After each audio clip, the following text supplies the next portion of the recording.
Hi, I'm Raymond, and you're listening to Insert Quest here. And today's quest is Base Raiders. This is our adventure base raiding campaign.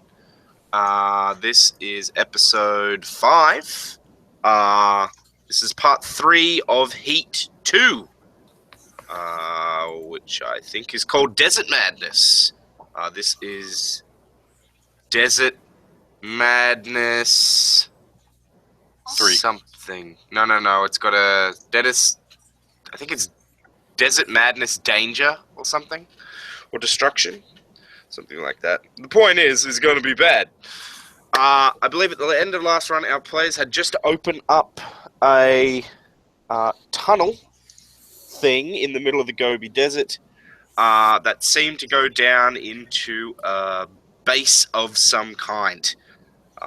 Their car is up on the sand dunes above. They have a flag in hand and are now deciding on what to do. So, let's introduce ourselves briefly and then we'll get into it. Starting with Rye Guy. Hey everybody, I am Ryan. You may recognize my voice from the Ragnarok podcast, which you should be listening to.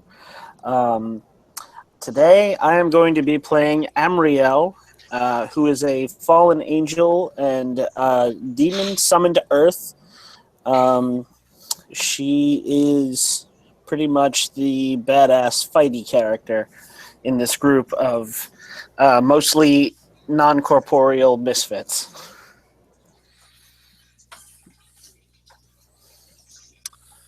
One of you will have to go next. All right. I am Alex. I am also from the Ragnarok podcast, and I am playing Greg. He is a sentient alien cloud. He is a nanoswarm, and if you stand inside of him, he vaguely smells of a fart. Good. And I'm Finn, and I'm playing Yuri, who is the former Rally Raid racer, now machine-possessing ghost soldier car. Yep. Awesome. So you guys are looking down into this, not rusted, but worn. It's sand-blasted, I guess, sort of tunnel thing. It's big enough for, like, one person to climb down. It doesn't look like it has any, like, security codes or anything on it. Like, it just looks like it's got, like, a submarine hatch-style door. But, like, you don't see a, like, PIN code or an eye scanner or a DNA sequencer or anything like that to verify entry. Just looks like a submarine hatch.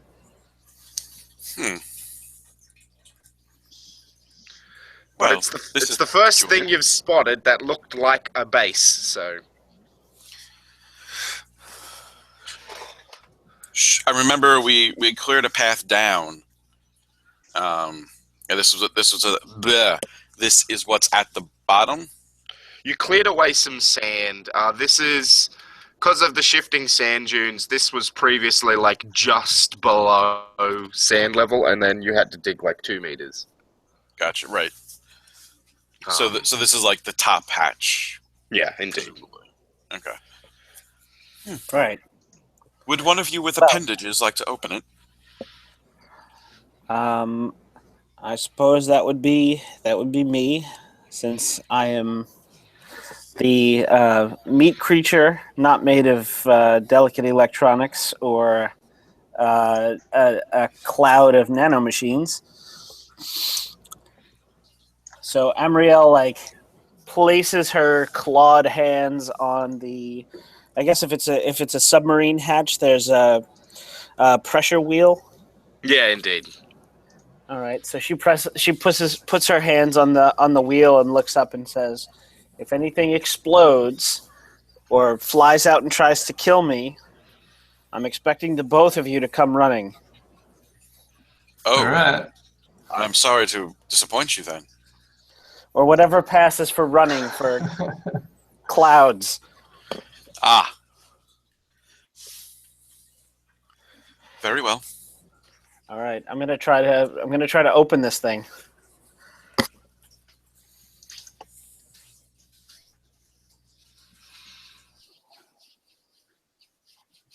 How'd you do? Hang on. Roll that dice. All right. Well, I am at +2, but that is at Ascendant tier. Well, yeah, you open that hatch easy. You can tell that there was some resistance because it hasn't been open in ages. Like, it's been 2 or 3 years since Ragnarok. This shouldn't... I mean, maybe it's the desert. It must just be the desert wear and tear. So you managed to force it open finally and peel it open. And as you peel the door up, a strong, stale, mushroomy scent comes up, like an umami flavor. And it just sort of hits you. And then it sort of fades into the background of scorching desert.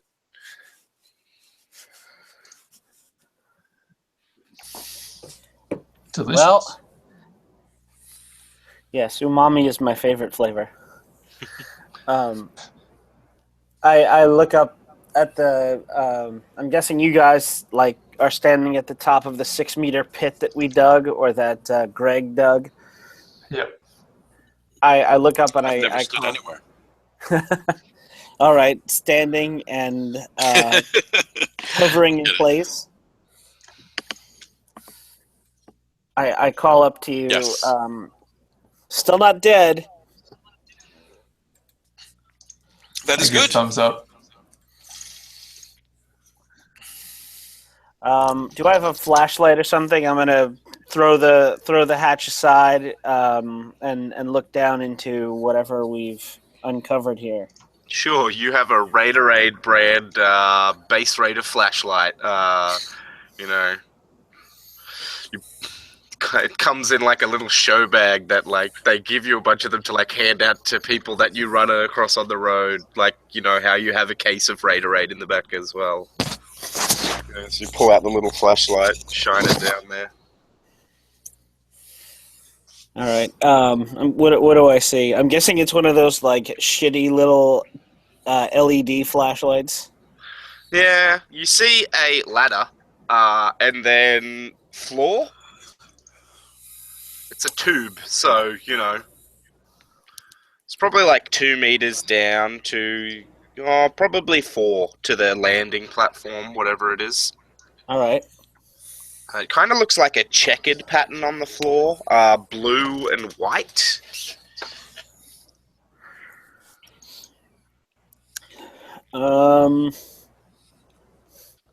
Looks like we got a ladder and a tube and a floor. Oh, We ready to start exploring now? Do we want to formulate some kind of a plan first? Nah. well, Let's get in there. we should probably start with going down the ladder, correct? Yeah. Sounds like a plan to me. All right. Very good. So Amriel turns and begins climbing down the ladder, but stops just before she gets to the floor. Alright, you climb down the ladder, and now you're stopped just before the floor. Okay. As you remember that you heard there were death traps here. Ha ha. How deep is this, shaft? 5 meters most. Yeah, right. I might just... How many death traps can you fit in 5 meters? Yeah, surely. I'm just gonna jump down. Is that a challenge? If you jump down at the moment, you'll hit Emriel because it is not It's very quite narrow. wide. Yeah, it's very narrow. Rude. Emriel's wings are brushing the thing as she forces herself down. True. I'll wait until Emriel clears. Fraser. I don't want to start a weird, awkward bottleneck in the ladder. Yeah, indeed. All right. So, once again, if anything should explode or if darts should fly out of the walls or Yeah. Push on. I should get shocked by electricity, anything, just, please help. Would you like for me to go first, since I would most likely not activate any physical devices? Sure. I mean, I don't know what kind of biotech they got here, but I don't know if they would think to protect their base against farts. Well, from what I have seen of this planet, most protection seems to extend by walls. That seems to be the first line of defense. And everything else is wall-based. Do you say this as you're passing Amriel? Yes, as I'm slowly descending. You smell the distinct smell of ozone and farts as Greg surrounds you to move past you. Amriel thinks to herself, "Oh God, it's even worse in a confined space." and then as he passes, that fungal umami flavor hits again. And I thought I smelled bad on the outside.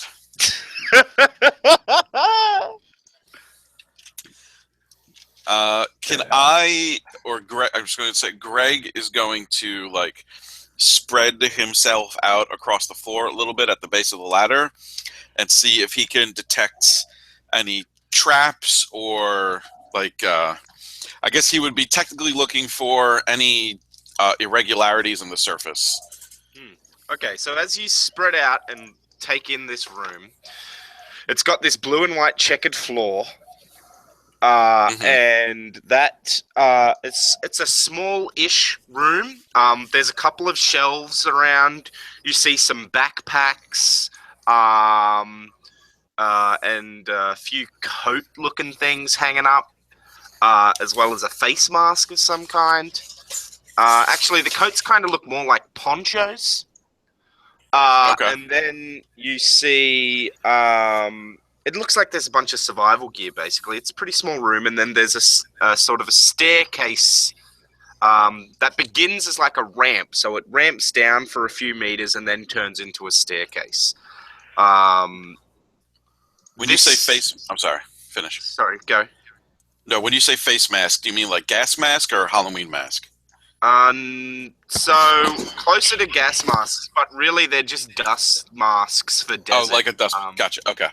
It's like it's specially made for the desert, so it's basically just to filter out sand from getting into your face in a sandstorm. Have you seen Con Air, the hit Nicolas Cage John Cusack film? Not yet, but it's on my list of bad Nicolas Cage movies to watch. It's actually all right. Or just Nicolas Cage movies. You have a separate list of good Nicolas Cage movies? There's a scene that list is a national treasure. There's a scene where they land in Arizona, I think, Phoenix, during a sandstorm, and all of the correctional officers on the ground have like these ponchos and these face mask things and goggles. Sort of that kind of a get-up. Gotcha. All right, so I guess I'm going to make a check to see if there's anything on the floor that might kill myself or my compatriots. All right, do you have any... alertness? Yeah, you can go for a straight alertness. Do you have any, like, strange perception skills at all? Examine is part of my alien super scientist. Well, then you could use examine.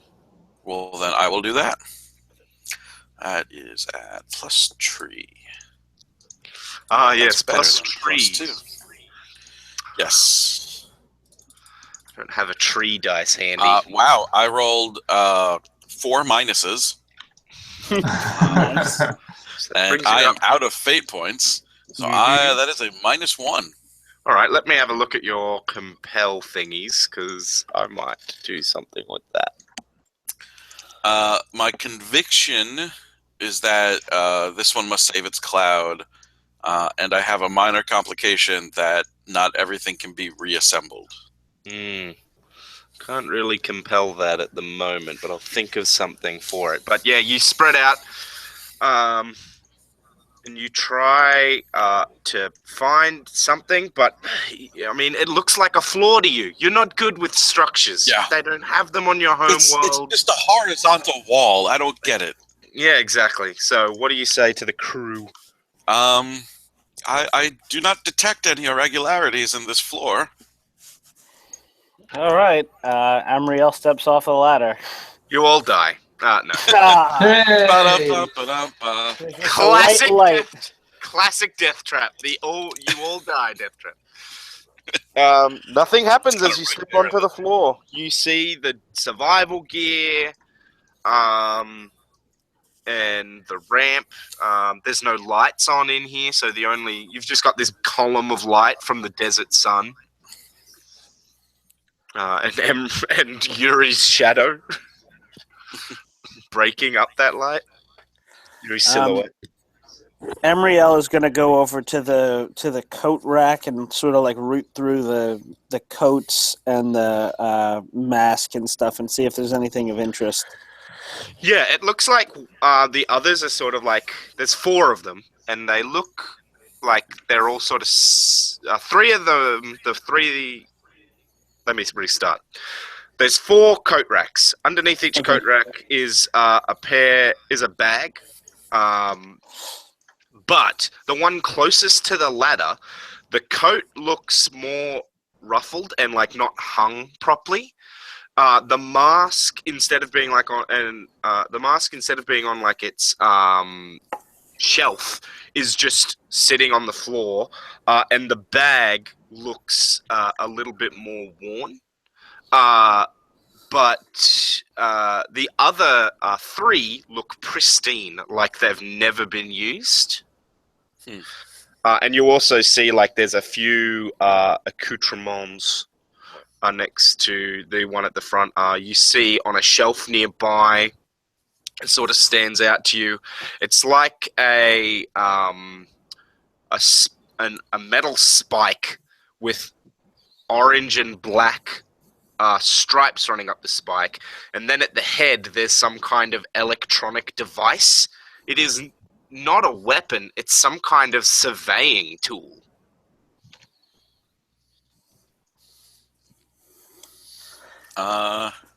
Yuri, do you jump down?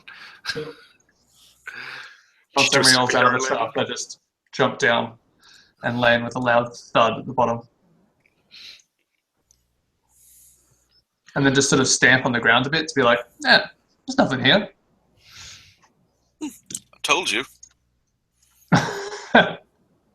Yeah, thanks, Greg. Any idea what... Go ahead. Sorry.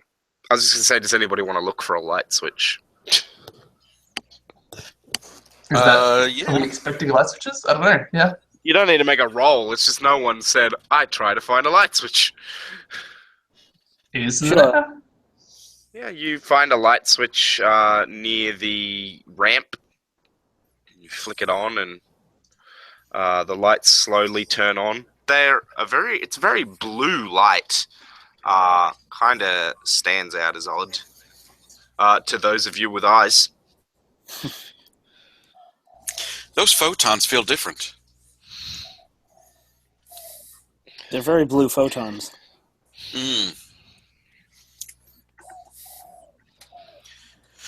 Well, I nod.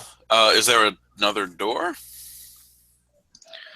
There's the ramp that then goes to a staircase. You'd have to go down there to see more. So I'm guessing that this staircase is one of those staircases that turns into a slip and slide. A what? You know, the stairs fold in, and it turns into a slide, and it drops you into some kind of a spike pit or something at the bottom. Oh. Fascinating. Perhaps I'm going to inspect the backpacks. Sure. They have food rations. There's an inflatable tent thing that folds up into something the size of a sleeping bag in there. There's a small medical kit. It's like it's all high tech, but it's not super advanced. It's not nanotech. It's just like, you know, Top of the line hobby stuff. not hobby, but it's like something that so for example, the Ideal, which is like the Justice League of the Base Raiders universe, if they were doing humanitarian operations in like a tsunami area or something, they might drop a pallet of these off on every street corner. Like, it's not gonna advance civilization to look at this stuff, but it's all like pretty top of the line. Gotcha. Amriel, perhaps you should take one of these packs. It seems to have materials that you will need, like food and shelter and medical supplies. How old are the rations? Can I tell? The food rations I will describe this way. They look puffy. Puffy. This room does feel rather cool, though, so environmental controls must still be working in this base. If you'd like, I could reconstitute those food rations into a protein paste that should fulfill your dietary needs. Can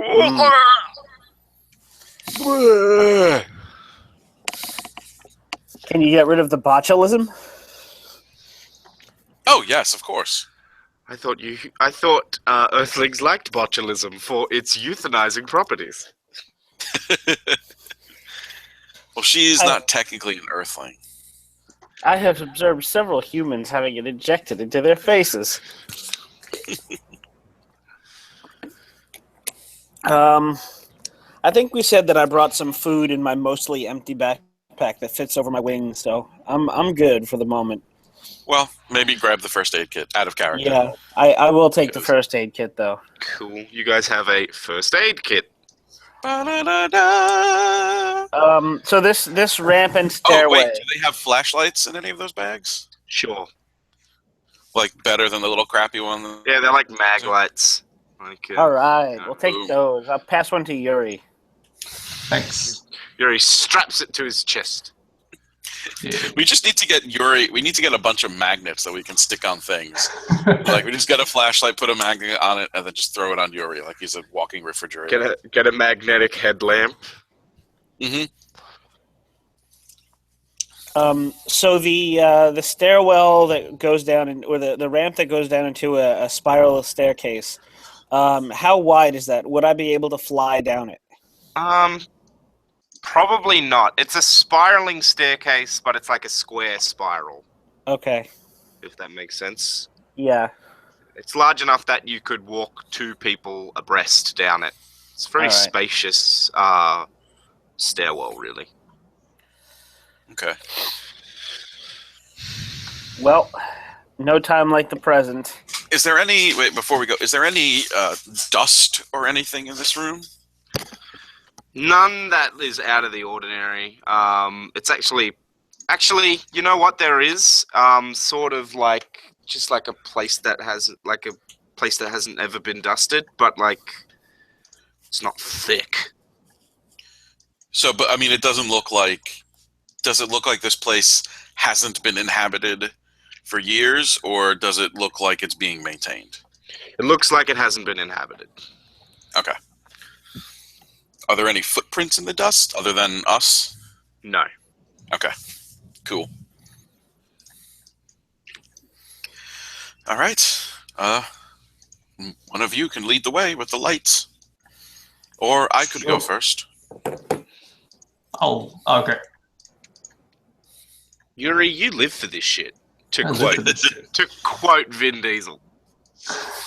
Emriel steps aside and lets the robot through.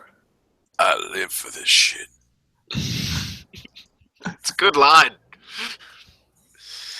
Push ahead. They didn't enforce the law. They were the law. God, I wish I'd wrote that. That was some asshole's website.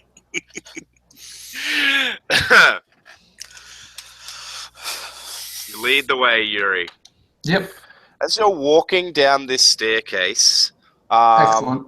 I will give you a fate point if you describe to us how this reminds you of some horrible thing you did while you were enthralled to the Technomancer. All right. There was as the Technomancer, he was like essentially like rounding up and like kidnapping people in like village communities around his like base of operations to hold like hostage as like means of leverage for government and stuff. It was essentially an aspiring tyrant of a small, relatively regional part of Japan. And so yeah, there was one. I think it was probably one of the earliest times we were sent out after being like Awoken. sort of, awoken into our bodies. Yeah, and specifically, yeah, we're ghosts inside machine samurai bodies, but still then like necromantically enthralled to a limited amount of free will. And yeah, so we were sent out to like round up people. So this feels a lot like a time, yeah, we went into and we like essentially beat down people's doors, and all of these like townspeople had like run to their basements and like outhouses and wherever they could hide from this sort of unstoppable march of these robot samurais walking into their town at night. And I remember like being the first down the stairs to find this sort of like extended family of like, you know, parents and kids and grandparents all sort of like huddled in their basement. As you're walking down the stairs, reliving this memory, the memory sort of starts to encroach on where you physically are, and you hear the voice of the Technomancer come over you. I do not need the old man or the old woman. Bring me just the children.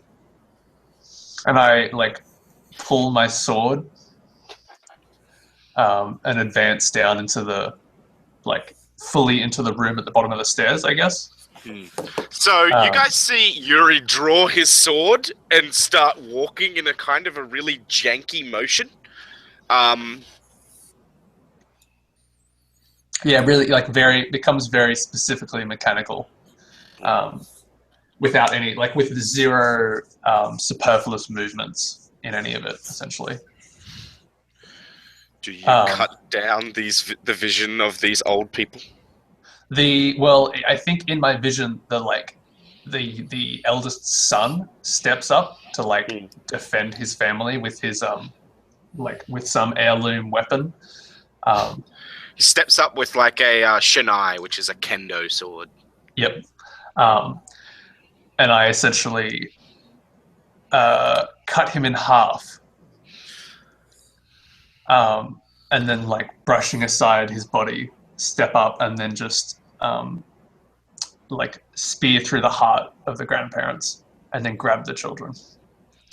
As my other like samurai warriors follow me in and grab the others. Yeah. You guys see Yuri get to the bottom of the stairs, and then he slices through nothing, and then takes a few steps forward and thrusts into something. What do you guys do?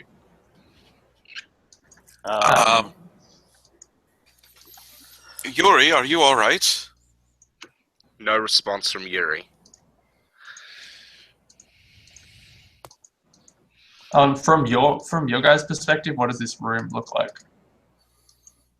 Yeah, so you guys see kind of an empty landing zone. There's not a lot here.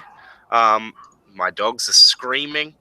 You see two corridors, sort of in an L shape. So you're like in a corner almost of two corridors, like at the point where they meet, but it's sort of the L shape. It's the corner of an L shape. So perhaps you're on the edge of this base, but the room is mostly empty. The lights, you see some of the lights turn on down the corridors. The lights in this space.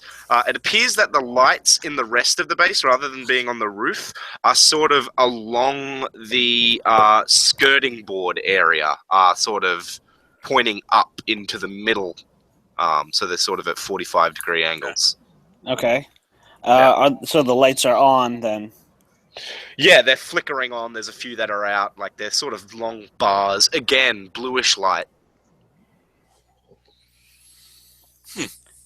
They're not LED lights either, or fluorescent tubes. You're not quite sure how the light is being generated. The ones that are out aren't flickering. There's no flickering as they turn on.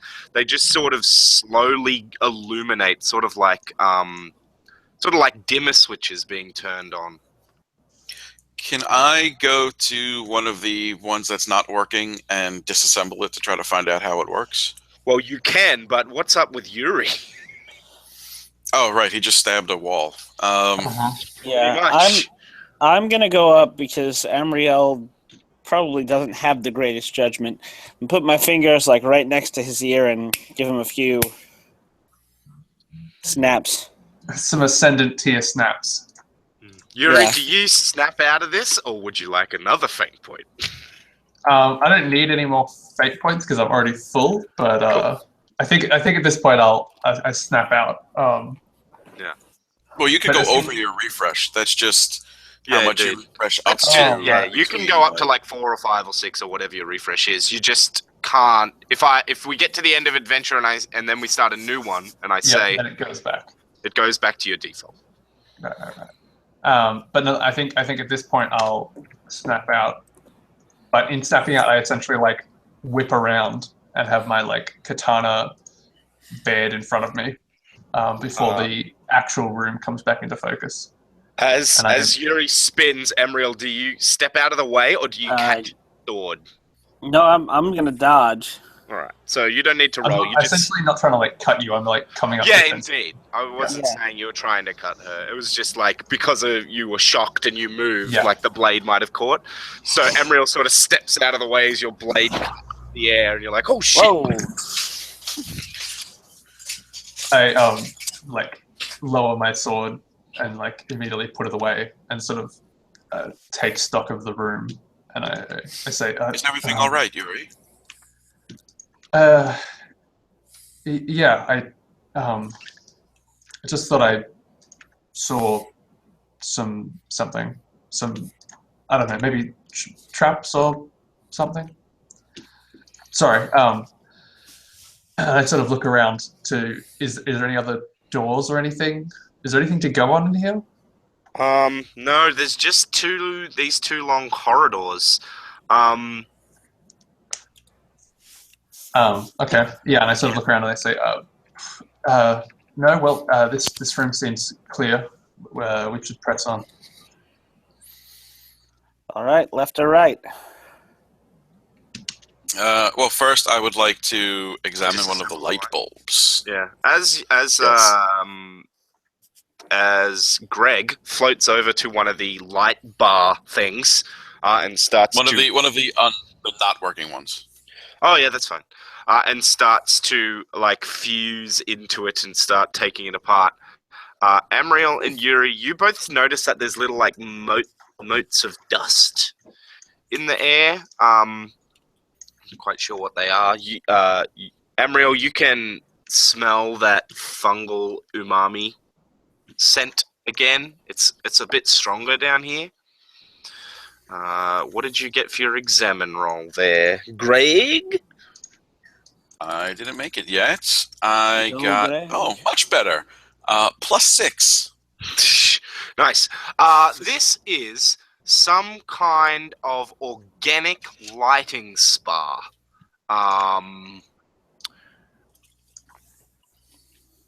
Has Greg's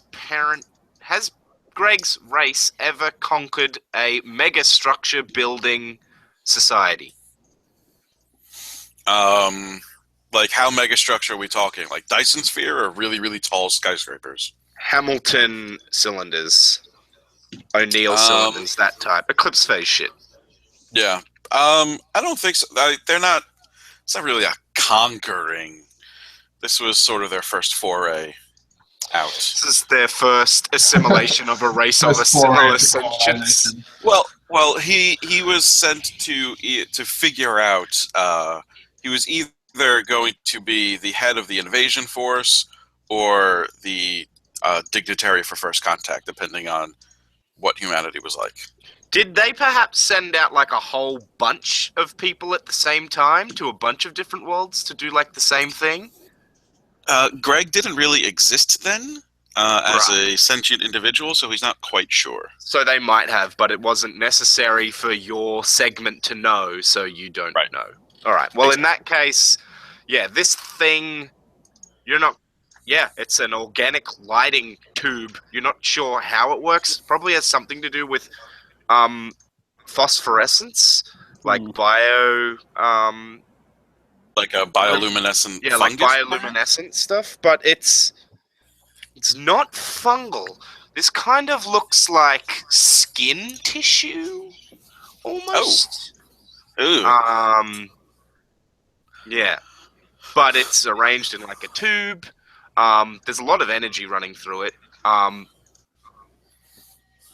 Yeah, but with a +6, could I tell like what type of skin like is this from like a mammal or a this fish is a or a purely reptile? transgenic thing. This is like Just if you got down into the Okay. DNA, this thing is built. Like this Gotcha. is not. Oh, we took some fish DNA and then added some other shit to it. This is Right, like okay. we took a bunch of genes and made this thing. Gotcha. Okay. Ooh, fascinating. These tubes are filled with bioluminescent skin.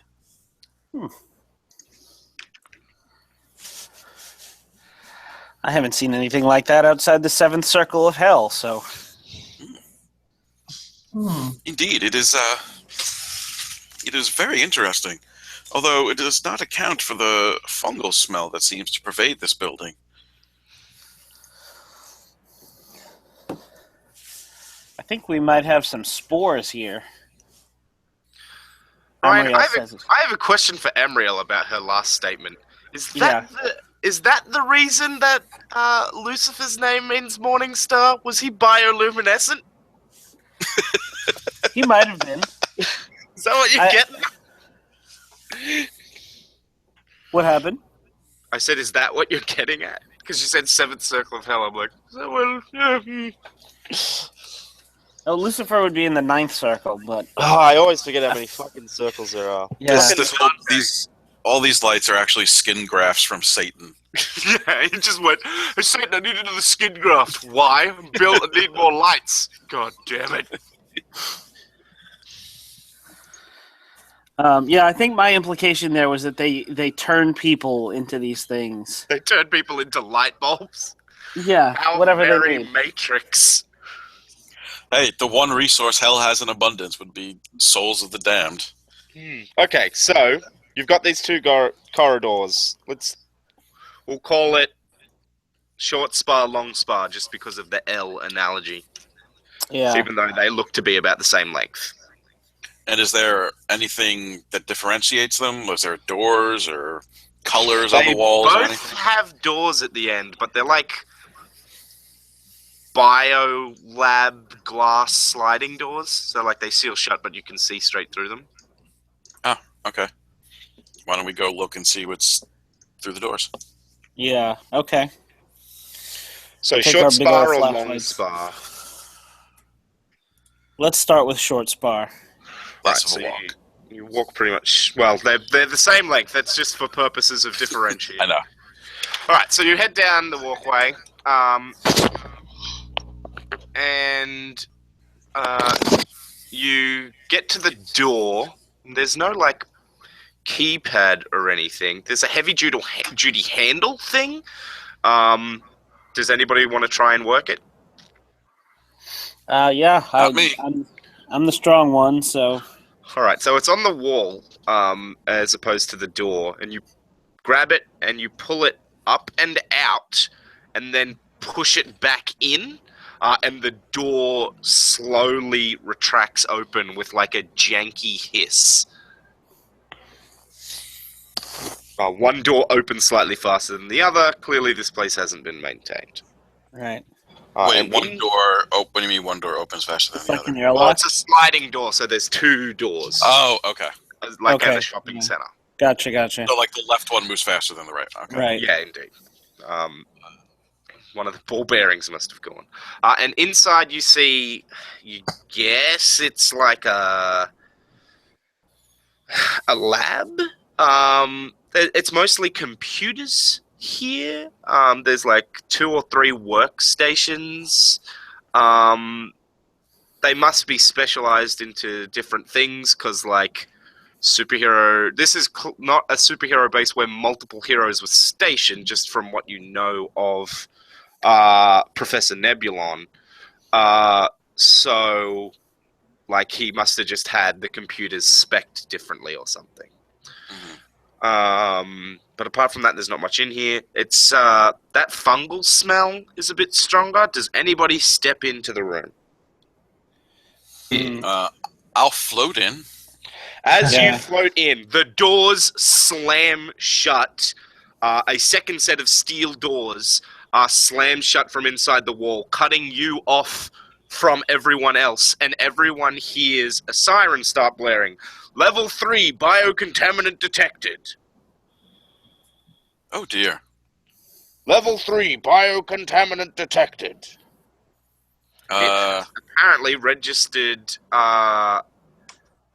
Greg as some kind of biocontaminant. I looked at Ariel and shrugged, and I'm like, oh. That is fuck came back to offensive. bite I him. am not. I am biomechanical. Wow. I'm sorry. Level 3, biomechanical. No, it doesn't correct itself. I just keep repeating. Level 3, biocontaminant detected. Preparing Greg does say countermeasures. that though. How offensive. He set off the fart detector. You guys have radio contact with Yes. Greg, thankfully. I am Wi-Fi Yeah, enabled. we'll radio in. Greg, you all right? Oh yes, I'm fine. But it seems that it is determined that I am some sort of contaminant, even though I am not biological. Apparently, the sensors in this suite are faulty. Greg, you see... There's the normal lighting around the skirting board, but you actually see these large lights overhead in this workstation, and they turn on, and a very purple light shines through. But also... Wait, I lost you for a second there. I heard purple and then it cut out. Oh, purple light. Purple light shines okay. through. Yeah. Does Greg have any kind of super senses? You have examine, but that's not really what I'm looking at. No. All right. So, does Greg have any kind of strange skills that would grant him resistance to certain things? Yes, he has a minor invulnerability. A minor invulnerability to physical damage, but a weakness to EMP. All right. Well, but everything else just standard. I believe so. Yeah. All right. So you start to feel vibrating, which tells you heat. Something is increasing your kinetic energy. Huh. And you're having trouble dissipating it into the surrounding environment. It's not necessarily an infrared heat. You're being cooked in some way. Probably microwaves or ultraviolet. One of the two. Well, considering there's purple lights right above me, I'm probably going to go with ultraviolet. Are those lights all over the room or just like above the area that I was in? They're above the room. They're set out in such a way that they kind of bathe the whole floor area. So, Okay. But you said there were like slits that, like you said, like a grate opened? No, they just sort of turned on. Yeah. They're They like sort of large, they kind of look like overhead heating lamps, like the kind of thing you might have in a outdoor bar area. Okay. Can I access them? Sure.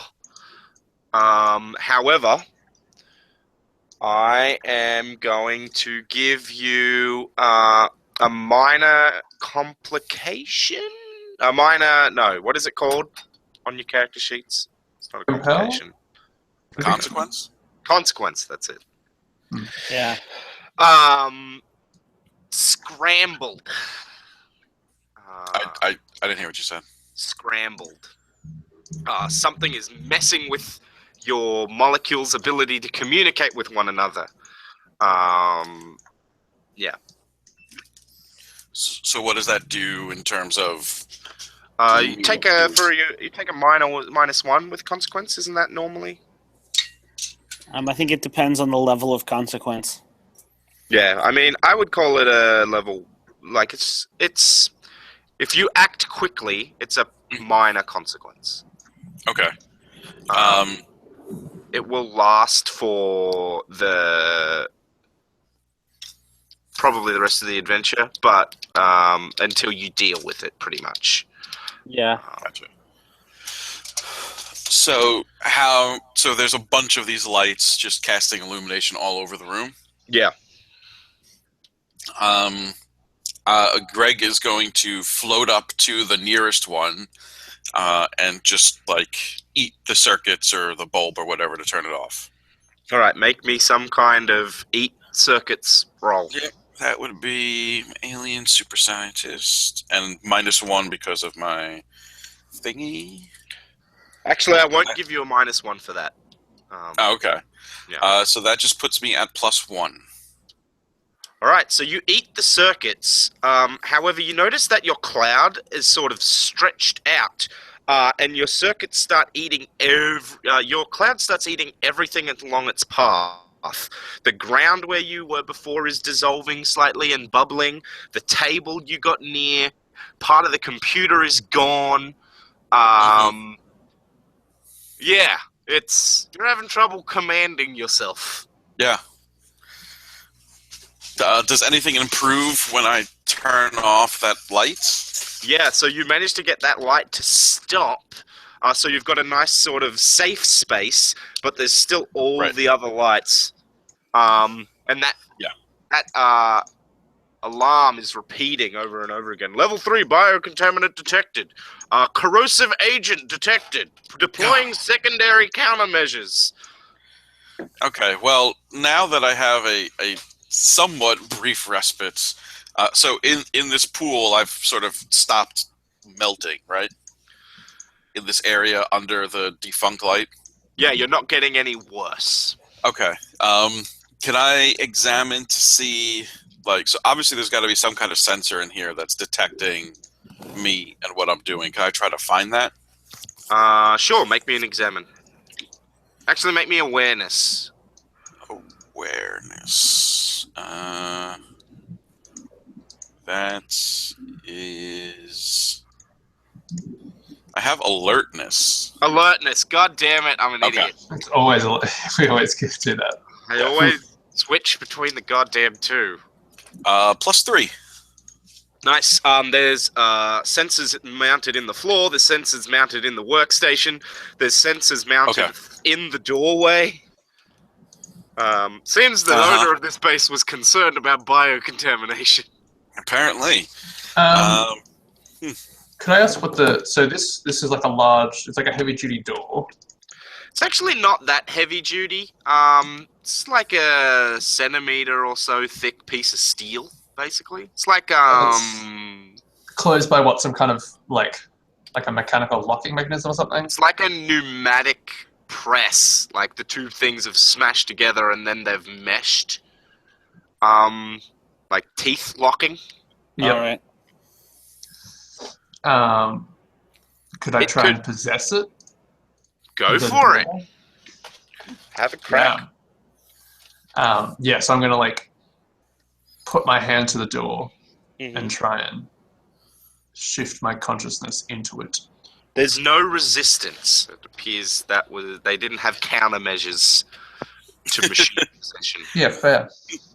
They didn't have countermeasures for ghosts possessing machines. Well, yeah, exactly. Like they might be able, if he was hacking the machine, it might have a countermeasure, but it doesn't have countermeasures for fucking magic. In which case, yeah. So I become the door. So I guess my aspect of Cyberneto Samurai changes to quarantine door. Mm-hmm. And is there? Okay. Now I'm the door. This is odd, but fine. As the door, your control routines are telling you that a level 3 biocontaminant has been detected inside, and that you need to stay closed at all costs to protect the rest of the base.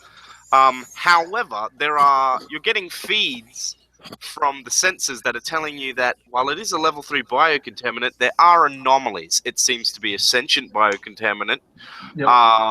It also seems to have corrosive properties, where at first it was detected as kind of a ozone gas. Yep. But it has actively corrosive properties, almost like a organic disassembling fungi or microbe. Yeah, it stands out as odd. I would then try and override the incoming orders to disengage the lock. Sure. I don't see any problem with that. The door in front of you, Amriel, opens and you feel sick. And I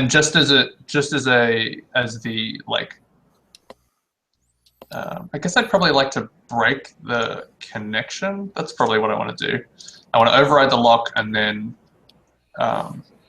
sever the door's connection to the control.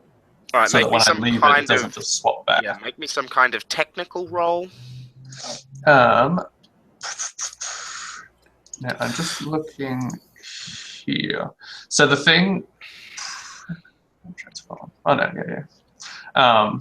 yeah. So if within my machine possession skill, I have Menace Unusual, which I essentially determined as like being able to fight back against other machine. Yeah, that works. Make me a rec roll then. Basically.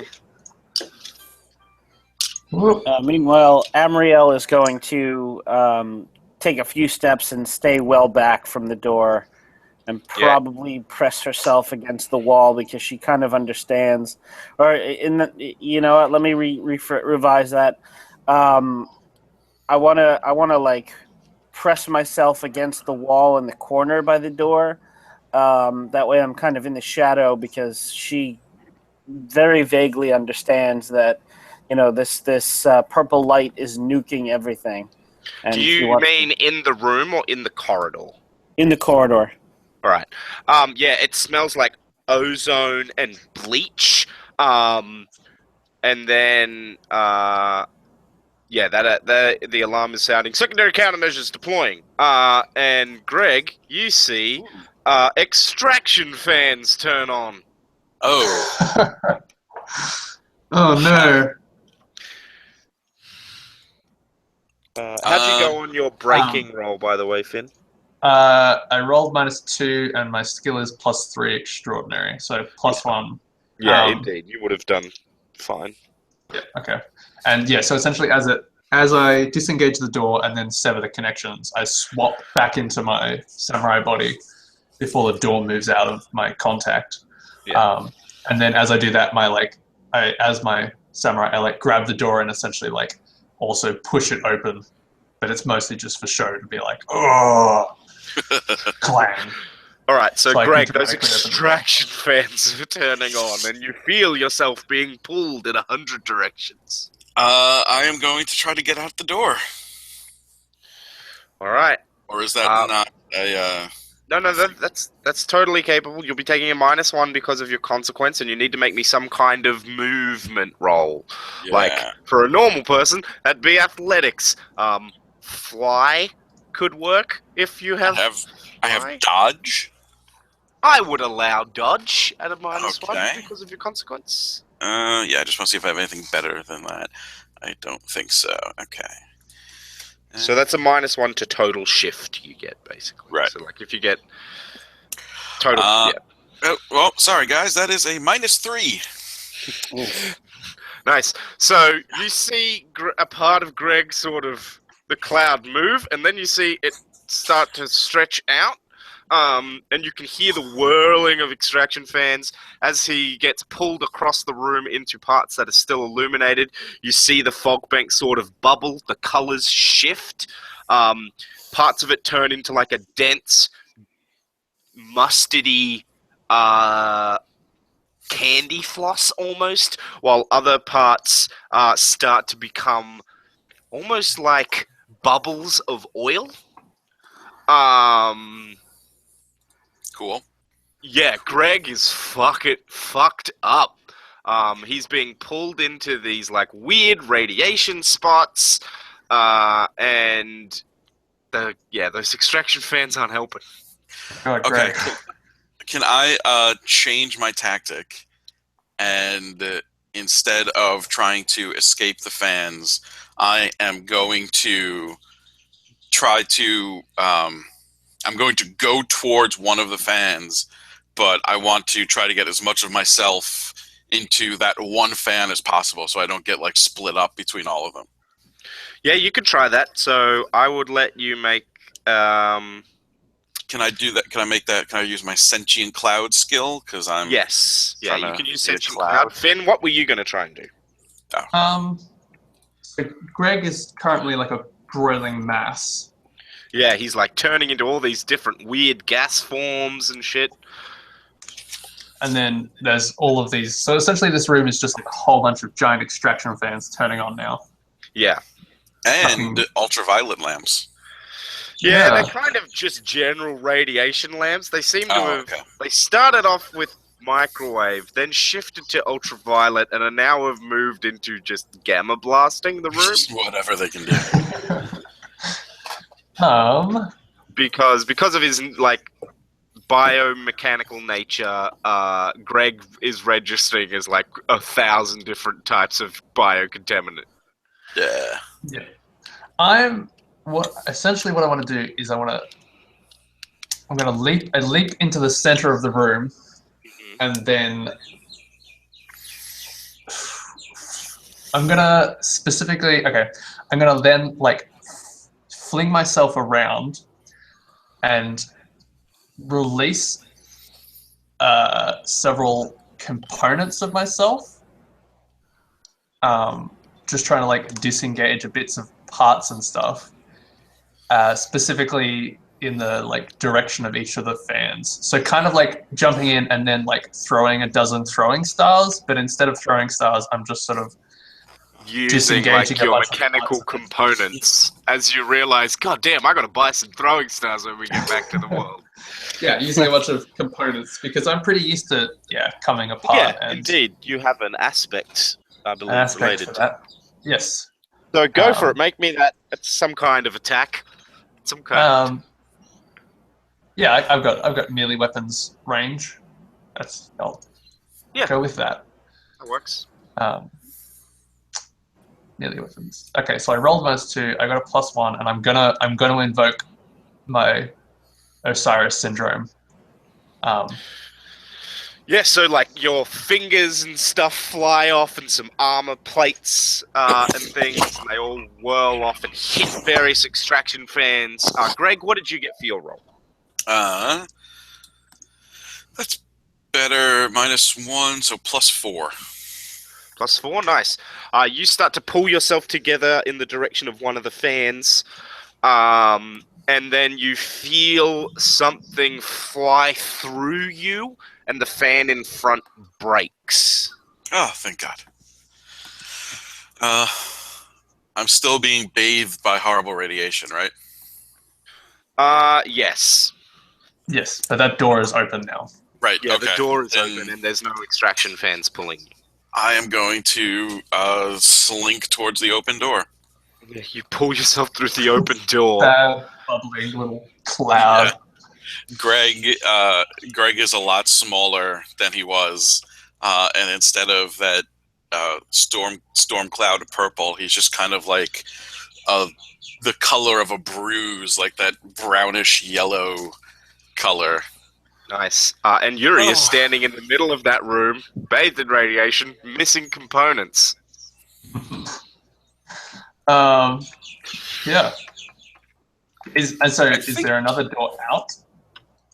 There is. This room actually has 3 exits. So the door you came through, a door on the other side of the room, and a door at the T-junction part of the Wouldn't the room. radiation not really affect him just because he's a robot, basically?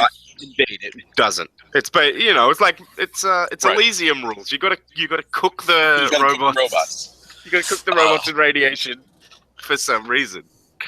I was Yeah. actually thinking about it. They probably did it to get rid of Earth contaminants before they shipped them up to Elysium. but then they wheel them back through the goddamn Earth contaminant warehouse. Oh, never mind then. So that's a great point, but like that should be the last process, and they should then go out the other side into a clean room, but they don't. Well, then I don't know. It's to cure the metal. What? Exactly. Anyway, It's because they needed to give Matt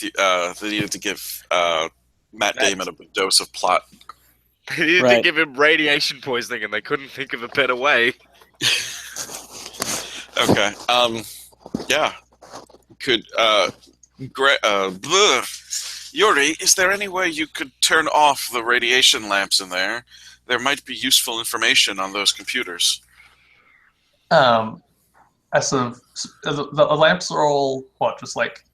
Are they just bioluminescent things as well? They're not. They're mechanical. Mm-hmm. Yeah. And Greg dismantled one of them. Yeah, he turned off one of them to create a space. How many more are there? A plot number of them. Okay. More than 2, less than 10. Can I essentially break them all? You could take your time and break them. Yeah. So you just walk around slicing Just through like- them with your sword, Yeah. for your bush katana, and then pick up all your components. I'm gonna salvage what I can All right. while do you these have- guys do the computer stuff. Do you have some kind of salvage roll as the others come into the room? Maybe I'll just try and find the bits I can, and I might talk to the others about. Yeah. All right. I'll just pick up the few bits that are obviously on the floor and stuff. I guess I'll give you the consequence. Few Incomplete. bolts short of a pack.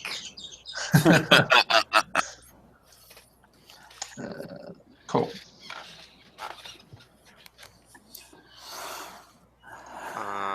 And then Greg, you and Emriel step in. Yeah.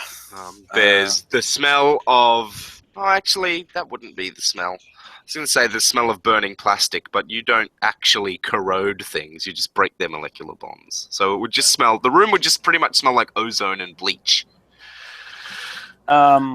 Are there any other crazy countermeasures that happen? And what was with the alarm? Did that stop at any point? Yeah, the alarm stopped pretty much the minute Greg went out, but the lamps didn't turn off. They just kept going. Okay. Could have been a glitch. Could be a safety measure. It's not clear. Yeah. And it doesn't start going off again when Greg comes back into the room. No, it's almost like all the sensors are broken. Weird. Yeah. Wonder who could have done that. All right, so yeah, Amriel is going to go to. She doesn't really do much computer stuff, so she's going to just sort of case the room and see what she can find out, what might be useful or interesting here. There's a large sort of like a smart screen on the wall. It's got a few dead pixels from the incident that just happened, and a couple of cracks. But it's usable, and you see some anatomy drawings that look familiar to you, Amriel. But Greg, you were going to look at a computer. Yes, I was going to try to see if I can get anything out for one of the computers. All right, have a crack at it. Now that I'm not being melted. Can I use my super scientist role because I have examine and information and research? Yeah. Or would it have to be Sure. okay? Be examined. Yeah, and I've still got the -1, right? No, not. No. Ooh, okay. In that case, +4. +4, yeah. You still have the consequence, but you don't have... The -1 is contextual, so, like, you were trying to coordinate your body to move, and, like, you were frazzled. I see.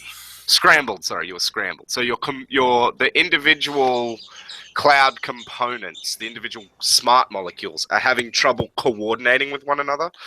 Yeah. So, like, to recall things from your memory is going to be hard. To communicate with people will be difficult. To perform complex movements and stuff is hard. But it's contextual. So, like, sometimes it won't matter and sometimes it will. Mm-hmm. Okay. So you mesh into the computer. Was there anything in particular you were looking for? Well, this is obviously some kind of lab. So, what were they researching, and what were they doing here? This computer seems to be set up to examine some kind of quantum energy producing biomatter. There's a depiction of a organism in here. It kind of looks like a crab tree, you guess? And it seems to have really efficient energy conversion. But it is a very large energy hog. Like, once it's grown itself, and it's about the size of a redwood. Oh. With more of a oak tree shape. Once it's grown itself, all of its nutrient harvesting and all of that photosynthesis and everything gets directly sent into producing this weird quantum sap. You don't know what it does. And its photosynthesis is efficient enough that it can photosynthesize under moonlight. Wow. Oh. So does it? Is there a picture of it? Yeah, there's sort of like there's a schematic, like style drawing and an anatomy, book style drawing, and then there's you actually see a photo. It seems to be a nighttime photo in a shallow sea, perhaps a Pacific island or something. So I show it to my companions. Does this look like a creature native to your planet? God, no.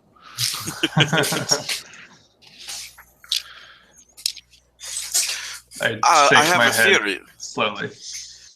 that perhaps they were studying creatures from other universes here. Oh, it makes that sense. might explain bioluminescent skin used as lighting and the notes on this creature.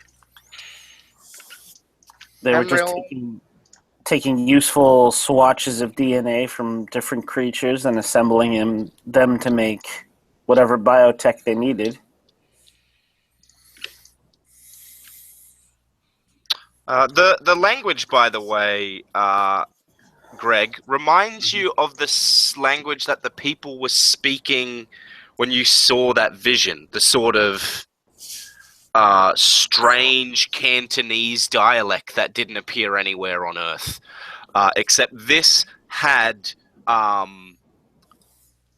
Japanese and Russian loan words a lot in it. It actually made it easier for you to digest, because the Japanese and Russian loan words were pretty much the same as words you knew from this Earth. So, there's that.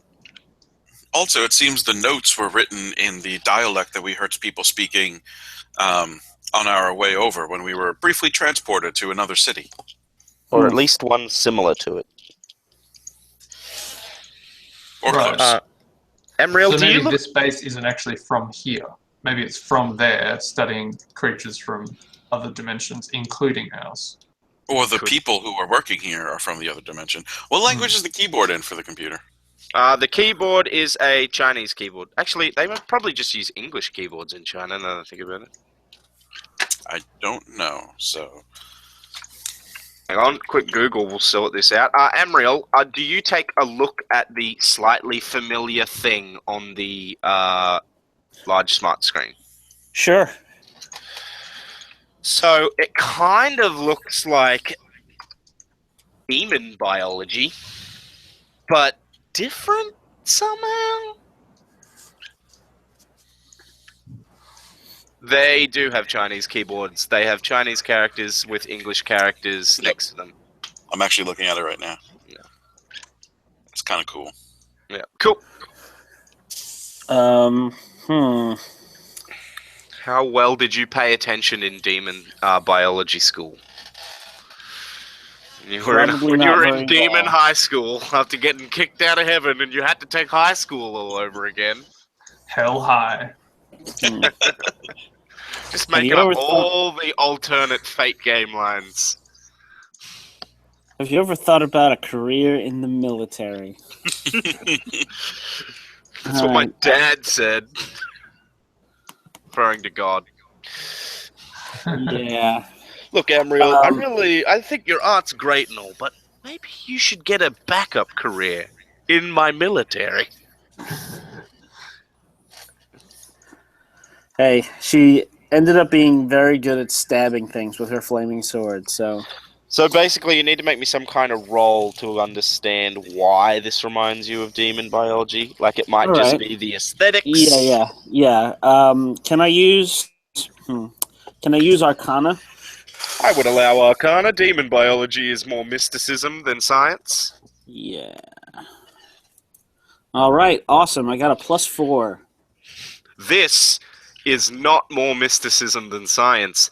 Somebody, whoever it is that made this, got a hold of a live demon without having to... When you cross the barrier from hell to here, your biology needs to change because the physical laws of this world are different.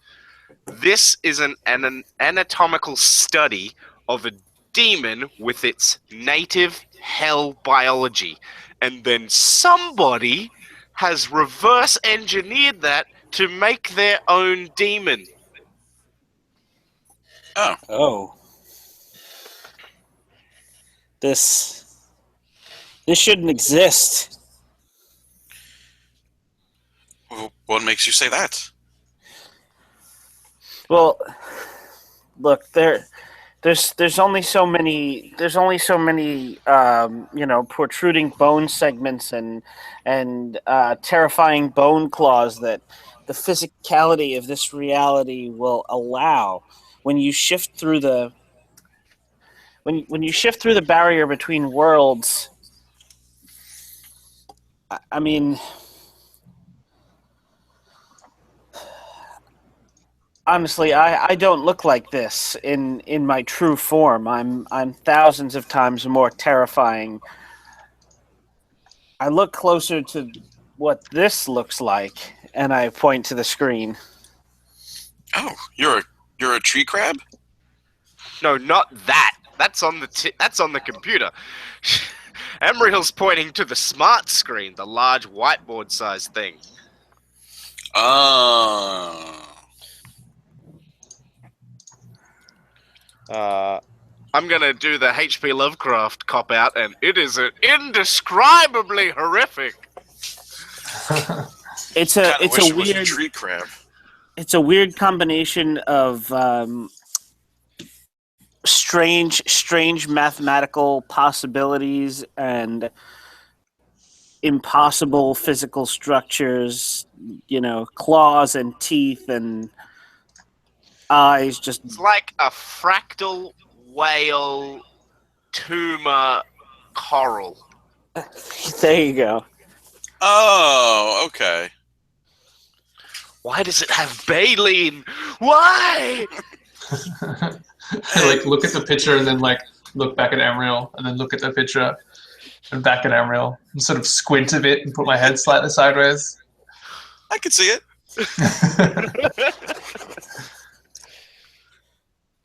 So, is this thing somewhere on the space? I don't know. Were they trying to? They've diagrammed this. Were they trying to make it? Like, are there notes accompanying it? So, at a guess from looking at the way, it's sort of like a PDF or something, and then there's like scrawled notes over it. They must use like a smart pen or something. At a guess, you'd say that Nebulon had found this information and was studying it. You see like notes on weaknesses and flaws in the biology, and like, there's a question there that says like abalone. And, Amriel, Yes. does hell exist in multi-dimensions, or is there a hell for this dimension and a hell for another dimension? Yes. Oh. Well, then perhaps in another dimension that that Professor Nebulon was studying, it's possible for these creatures to enter the world in their natural state. I suppose that is possible. Or perhaps Professor Nebulon completely broke the laws that govern our reality and managed to study one of these directly.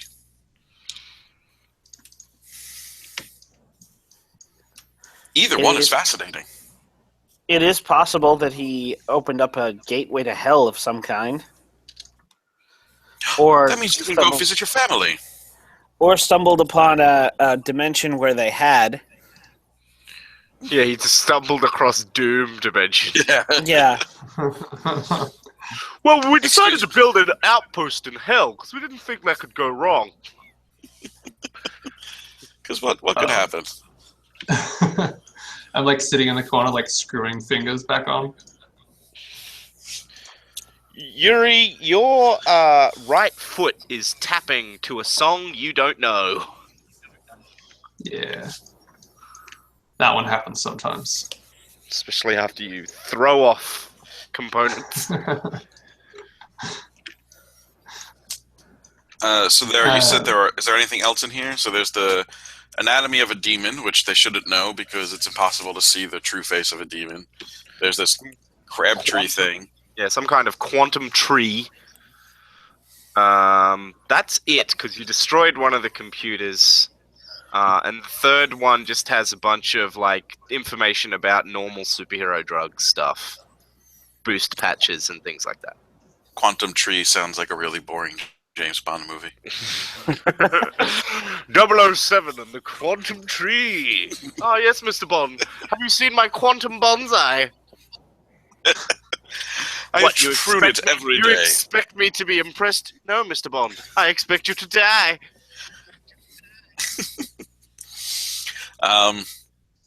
Is there any like label 3 doors that says like what they are? So, this room's door configuration is like a T-junction. So you've got the corridor you just came in, there's a corridor directly across from it, and then there's one like splits the difference and heads off at 90 degrees. That one appears to head to, looks like a larger room, looks round, and you see like normal sort of living stuff. Like you think you see a couch, for example. Mm-hmm. Right. What about the other 2? Corridor you came down, and another lab. Oh, I'm sorry. I thought you said there were 3 other doors. So there's just 3 doors total. Right, You yeah, just sorry, moved no, on, I sorry. understand. Gotcha. Okay. All right. Well, after microwaving the demon lab, why don't we check the normal-looking room? Yeah. Why don't one of you go first? Yeah, how about you wait, Greg? I agree with that. Is there like some Is there like broken fan pieces on the floor? Sure. Greg. Basically, I'm just going to start disassembling the vacuum pieces into regular Greg nanobots. Yeah, and cool. It's like slowly healing myself. You're rebuilding your molecules. Yeah, basically. All right. So you'll probably have that condition cleared in a minute. Oh, okay. So yeah, you basically have to build new blank spaces, copy over the data from the broken pieces, delete the corrupted sections of data, and then reprocess the broken molecule into a fresh molecule. I mean, it'll take me like 10 minutes, but it's just a pain to have to. Yeah. So I'll sit out the next room while they go do. It's very Hamilton cylinder, actually. That's the way the neural strata basically works in a Hamilton cylinder. So you guys get into the next room, and it is laid out like the Mighty Morphin Power Rangers command center. There's like these 2 tiers of circles, and there's like couches and stuff, and then like sci-fi looking shit. And you see a sort of a curving staircase on the outer edge that must go down to a lower level underneath. And sort of has a domed roof to it. And as you step in, there's sort of like a dead TV screen. So it's a blue screen because digital TV. So there's like a blue screen on a section of the dome, like a projector, but like there's nowhere for the projector to be emanating from.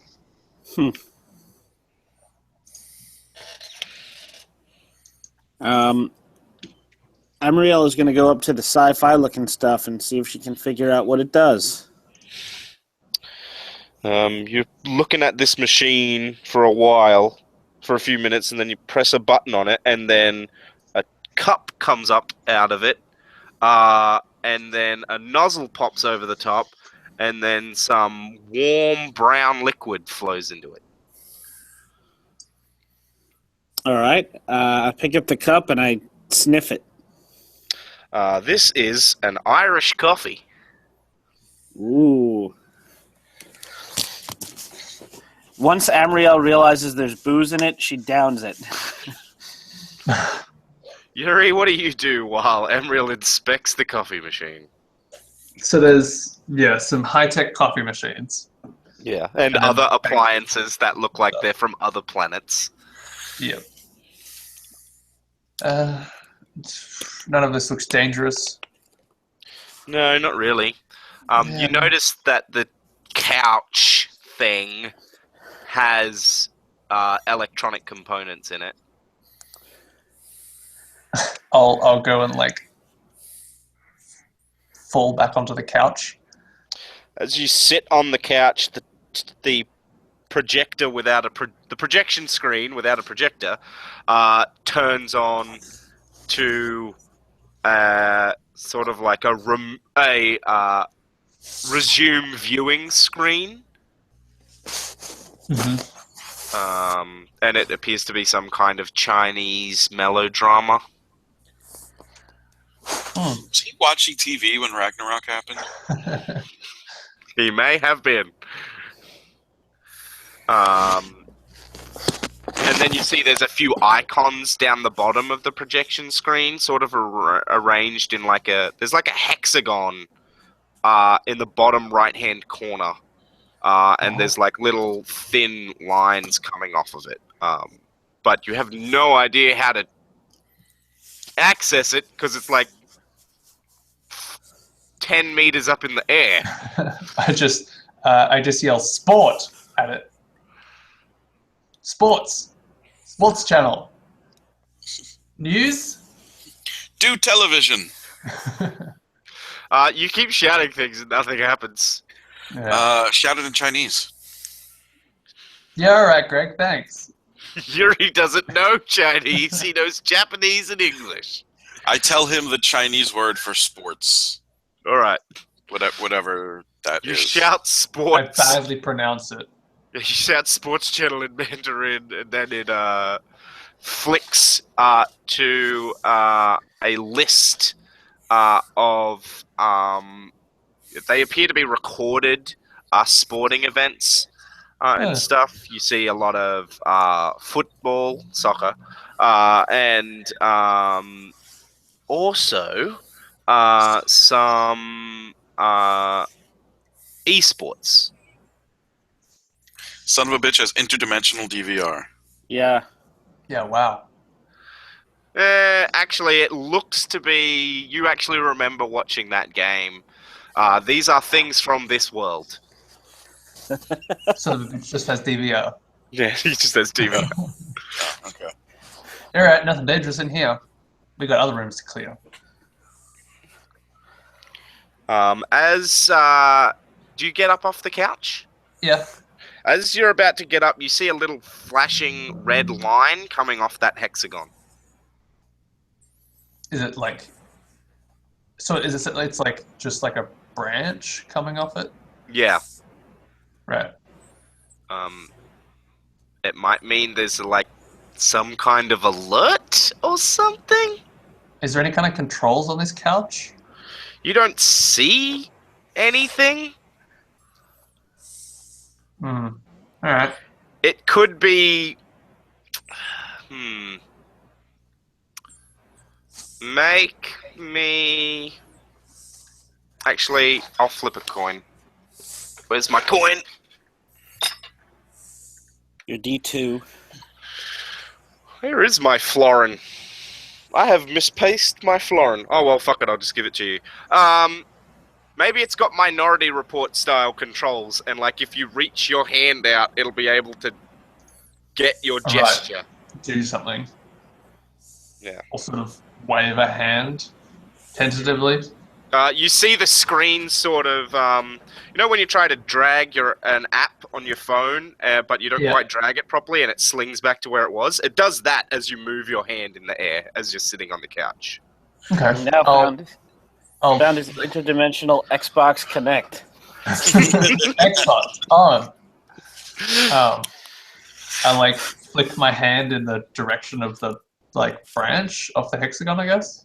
Yeah, you click on the little branch thing, and after some fiddling, you get it to open, and it's got like an alert tray of notifications there, and it says like base notifications, and then it just has like a bunch of shit like maintenance required, maintenance required, maintenance required. As you're fucking scrolling through, eventually you get to biohazard detected. Yeah, right. Is there there's nothing unusual in there other than like a bunch of like failed maintenance things? Yeah, you don't see much in there. You see like a few things saying, you see a few things saying like contaminant, not contaminant, sample deleted due to failing security protocols. Yeah. So, like, the base had some means of destroying samples if it thought they were going to be released due to lack of maintenance. Yeah. And then, as you're about to close it, a new notification pops up that says, waiting message. I click on it? You click on it, and then on the couch next to you is sitting a holographic projection of a Chinese, at a guess, man in a Hawaiian shirt with tracksuit. What do they call them in America? Sweatpants. Sweatpants. Greg, get in here. Greg floats in. And then the projection sort of looks to you, Yuri, and says, "So, guess something went wrong, and I'm gone." In English. It sort of pauses and then says, "Well, I hope that you're from the ideal. There's a few samples in this place that are really going to need to be taken care of, but more importantly, the data that I have collected. I've had trouble getting back home. I've been trying for ages. I jumped to 3 Earths before I realized I couldn't dial a return coordinate. But everywhere I landed, there was something going on. I just got lucky when I landed here, and there was a bunch of people to help me.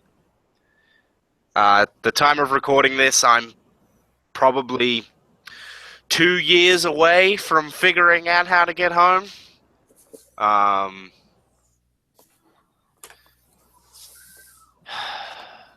But I really, really, really, really hope that you're not a supervillain.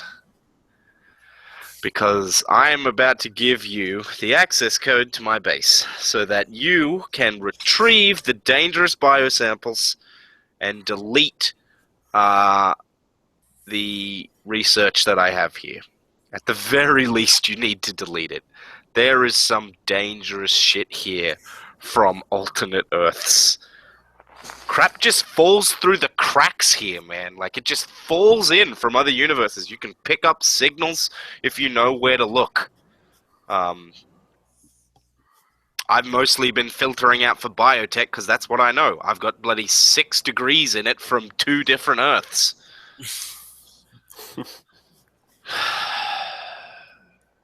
I really, really hope that you do the right thing here. This shit could destroy Earths. And I mean that.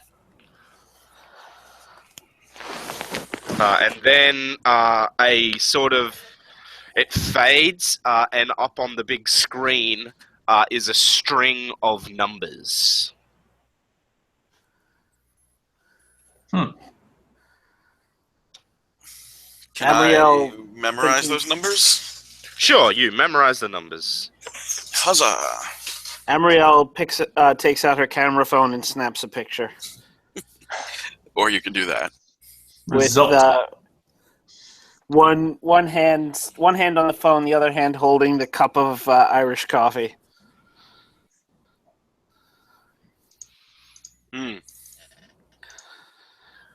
So, he told us the access code, but he didn't tell us where we need to insert it, where we need to punch it in. Well, there was that door on the other side of the hallway. All right. Fair enough. There's also 4 corridors coming off this room. Plus, there's the staircase that goes down to the level below this central round room. Wow, this is a big base. Assuming that the rest of the base, on this level at least, mirrors where you came in, there are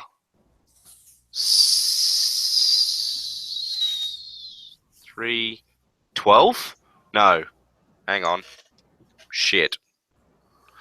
There's 4 rooms in the corners. 8. There's 8 rooms plus the one in the middle. 9. On this level. And you've already checked a bunch of them. Well, the corner room that you came in was a staircase and nothing else, so... Right.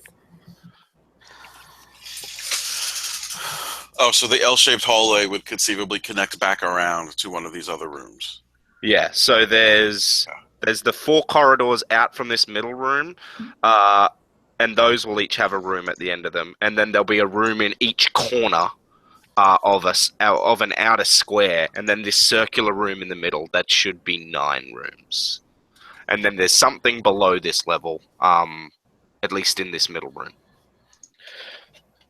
At a guess, considering you're professional base raiders, that's probably where, like, the power core is and the, like, life support systems and shit like that. Basically an engineering room. Do we And want the to rest of it- Oh, sorry. That's okay. The rest of it on this level would be the labs, or at least... Yeah. Okay. And there might be a vault room off somewhere where the samples are stored.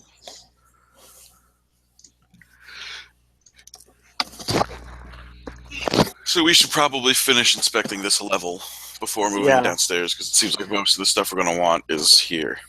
Yeah. Seems like a reasonable conclusion. What do you think, Yuri? Yeah. Well, we got to clear the base, so we should probably be thorough. Did I spend enough time to get rid of that condition, or do I still? Sure. Sweet.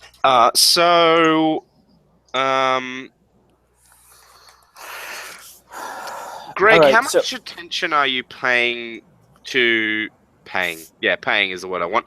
How much attention are you paying to the radio signals and stuff? It's background. All right.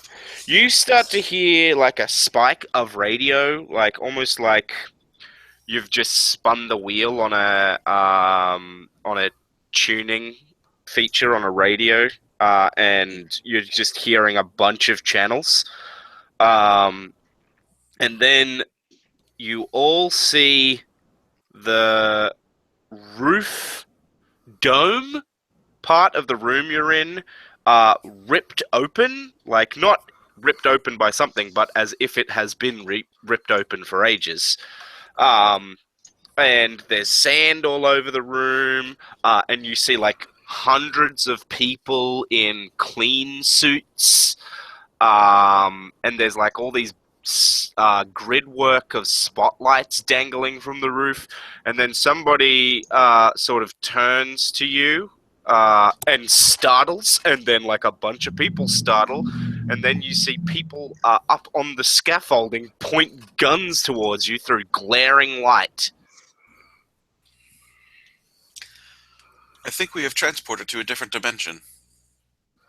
Would certainly seem that way. They seem to be shouting the Russian word for ghost. Russian word? Mm-hmm. Okay.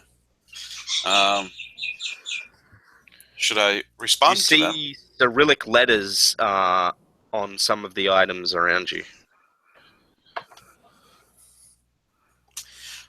Greg says in Russian, "Oh no, we are not ghosts. We're simply lost travelers from another dimension."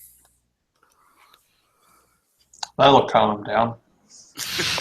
Yeah, they keep shouting, "Tell us your purpose here. Tell us why you're here. Who are you? What are you doing? What is this place?" Wait, have we slipped into their dimension or they've slipped into ours? I think that we've slipped into theirs because the whole room changed around us. Right. But they don't know where they are either. Do they? I mean, to quote Amriel, yes. Yes. I'm just gonna like raise my hands slowly. You see, this is a very awkward situation. We mean you no harm. My name is Greg. A bunch of people are like holding things up in front of you. One looks like a variation of a Geiger counter. Another one looks like a handheld radar device. You see somebody sort of holding out two... they have two sticks in their hands, and there's wires running to like a thing on their belt, and they're sort of holding them either side of you, Greg. And you can feel not a Wi-Fi signal, but definitely electromagnetic, like a radio or something. You know? It's not hurting; it's just sort of tingling. Okay. It's probably mostly they're probably receivers, and the weird feeling you're getting is like resistance almost. Feel free to scan. So you raise your hands, Yuri, you said. Yeah. Is this like is there a way out? Yeah, so it's like a large room with a bunch of people and a balcony over top. It's pretty much the same room you were in, except that there's this ripped open roof and there's a bunch of people, sand, and there's this scaffolding about halfway up the room, about where the TV was. Yep. That a bunch of armed men are standing on. You said you don't know where this is? They didn't say that. They said, "Who are you? Where are you from? What is your purpose here?" Basically. I thought they said, "Where are we?" And they said, "What is?" They don't. Maybe I missed Oh, they said, "What is this place?" Yeah. Right. As yeah, in yeah. asking you what this building is for. Yeah. Yeah, that's what I meant. You do not know what this building is. They keep shouting at you. What language are you talking in? Russian? Russian. Yeah. And then one of them says, I think they are trying to communicate. I'm getting some electromagnetics. There's weird fluctuations in air pressure. That could be sound. It might be that they're sort of in an in-between space between the universes. Oh, they can't see. They can't actually see us or hear us, or maybe they're getting some kind of fully actualized in their dimension. right. We're like the ghost plane that flew over our heads the other night. Yeah, right. Okay, I walk out. Except more fuzzy. Yeah. Oh yes. Well, then we can leave. Oh, that's fine. I drop my hands and then I just like Yeah. head towards the door. Oh, it's fine. Amriel I walk walks. through someone. Yeah. You walk and everyone's sort of moving out of the way. Can I?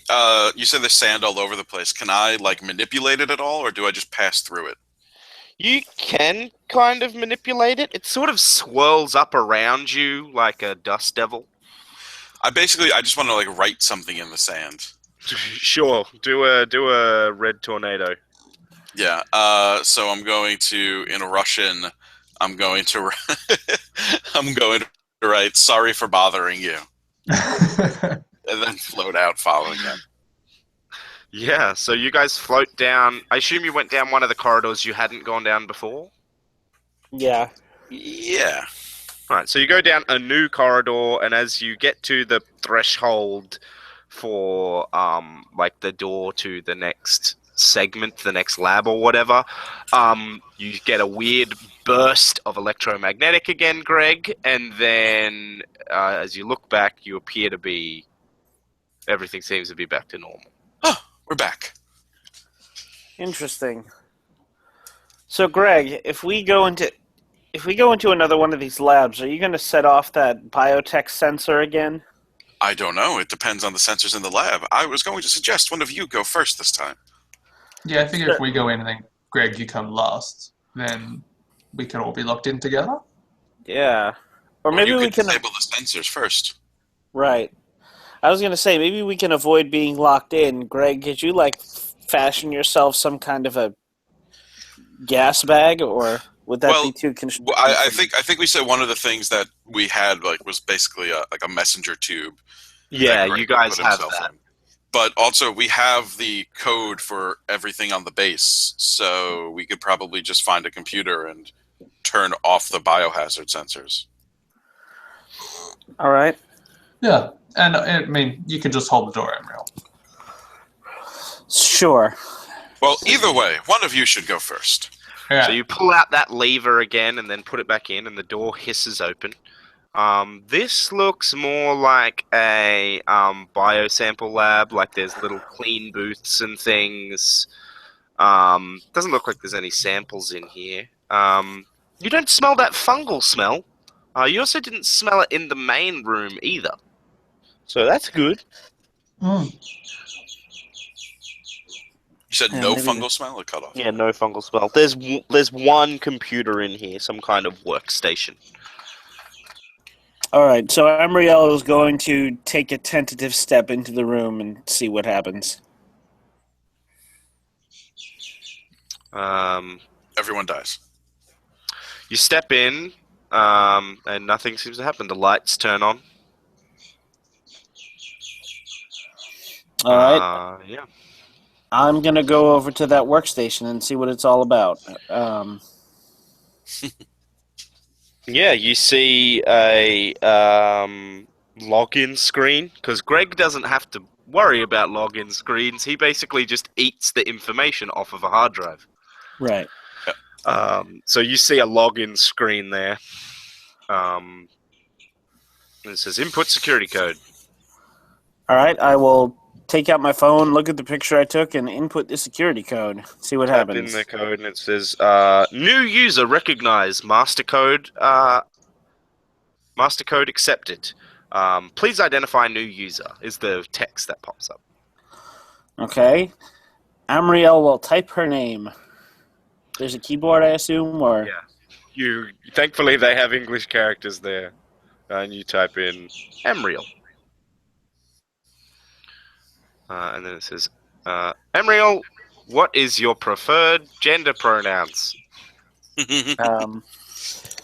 Amriel types in she, her. It then says, Amriel, what would you like to do? Take And over. then there's basically a list of options. It's almost like you're on like some kind of guided tour. All right, so what are my options? There's a map. There's mission statement is an option. You see status is one. You see authenticate new user. So you could add more people. All right, I will View profile also pops up. I will authenticate a new user. And who would you like to authenticate? Let's try Greg. All right, you beckon Greg in. And then you hear the alarms start to go off. The doors seal shut. Level 3 biocontaminant detected. Deploying countermeasures. So it starts as microwaves, right? No, it starts at extraction. Because it learns from its mistakes. I'm going to type in level 3 biohazard is new user and see what it does. Where do you type that in? Like, where on the computer? Because it's like, authenticate new user, and then it's like, name? Oh, okay. Level 3 biohazard. Yeah, it's a form, basically. Okay. So it's not the same interface then. Certainly not to say, there's no space that says, tell us the biocontaminant is the new user. Like, it just has name. That's an oddly specific box to check. Yeah. I was working under the assumption that this was a semi-intelligent system here. All right. In that case, can I X out of that form? Yeah, you exit out of the form, the extraction fans start blowing, and then So you is there no radiation lamps this time? Is it just the No, fans? not this time. All right. It deemed the radiation lamps ineffective. Mm. Am I getting like any kind of alert or notification or something? Yeah, there's a little window saying level 3 biocontamination detected, please. And then it like pops up and says, please get into the decontamination shower. And then you see a circle open up in the floor and this tube extend out, and it's a decontamination shower. Okay. The reason it didn't do that before is it didn't register that a lab tech or something was in the present, building. yeah. It only detected Greg. Is there any way that I can kill the alert that I'm seeing? Do you right-click on the alert? Yes, I will. Cancel alert. All right, I will do that. You click on cancel alert. Are you sure you'd like to cancel alert? Canceling Yes. the alert may result in your death or the destruction of this base. Yes, I'm sure. All right, alert cancelled. We hope that you do not die. Thank you. So Greg was like struggling to stay put and was like lifted halfway towards the fan, and as the fan shut down, he starts to settle back down to his normal level. Oh, thank you, Amriel. You're welcome, I guess. It says that I can register new users on the system. maybe we would like to register ourselves. Maybe in that case it won't recognize you as a biocontaminant. That would probably be very useful. All right, so I'll go back to the new users form, and we'll see if we can register Greg. As you type in Greg, the computer pops up an alert, and there's a live video of the room. Appears to be coming from like a corner angle, and it says, "Administrator Emriel, please indicate to us please indicate to us where new user is. There appears to be a gaseous obstruction." Because Yuri and Greg are standing near you. Okay. I'm gonna tell them to step apart so that it can distinguish them, and then I'm gonna click on the gaseous cloud. Administrator Amriel, you have selected the gaseous cloud as new user. Invalid user.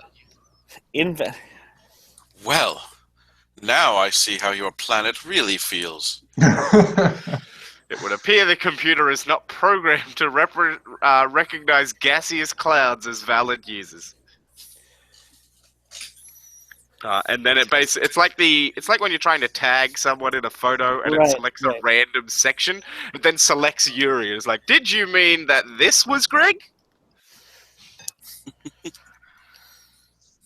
No, I did not. All right, I'll go change it to Yuri. I'm sorry, Greg. It looks like you're a biocontaminant.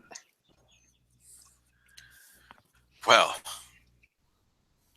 I have never been so insulted in my life, and I mean that literally. As you add in Yuri, and you realize that you've basically exited that guided tour thingy, and it's now basically a normal computer. It's got some operating system you don't really recognize, but there's a search bar and a start menu thing. You do find a security protocol shortcut on the desktop. Okay. Do you click on it? Sure. You see that there is an option to disable biosecurity systems.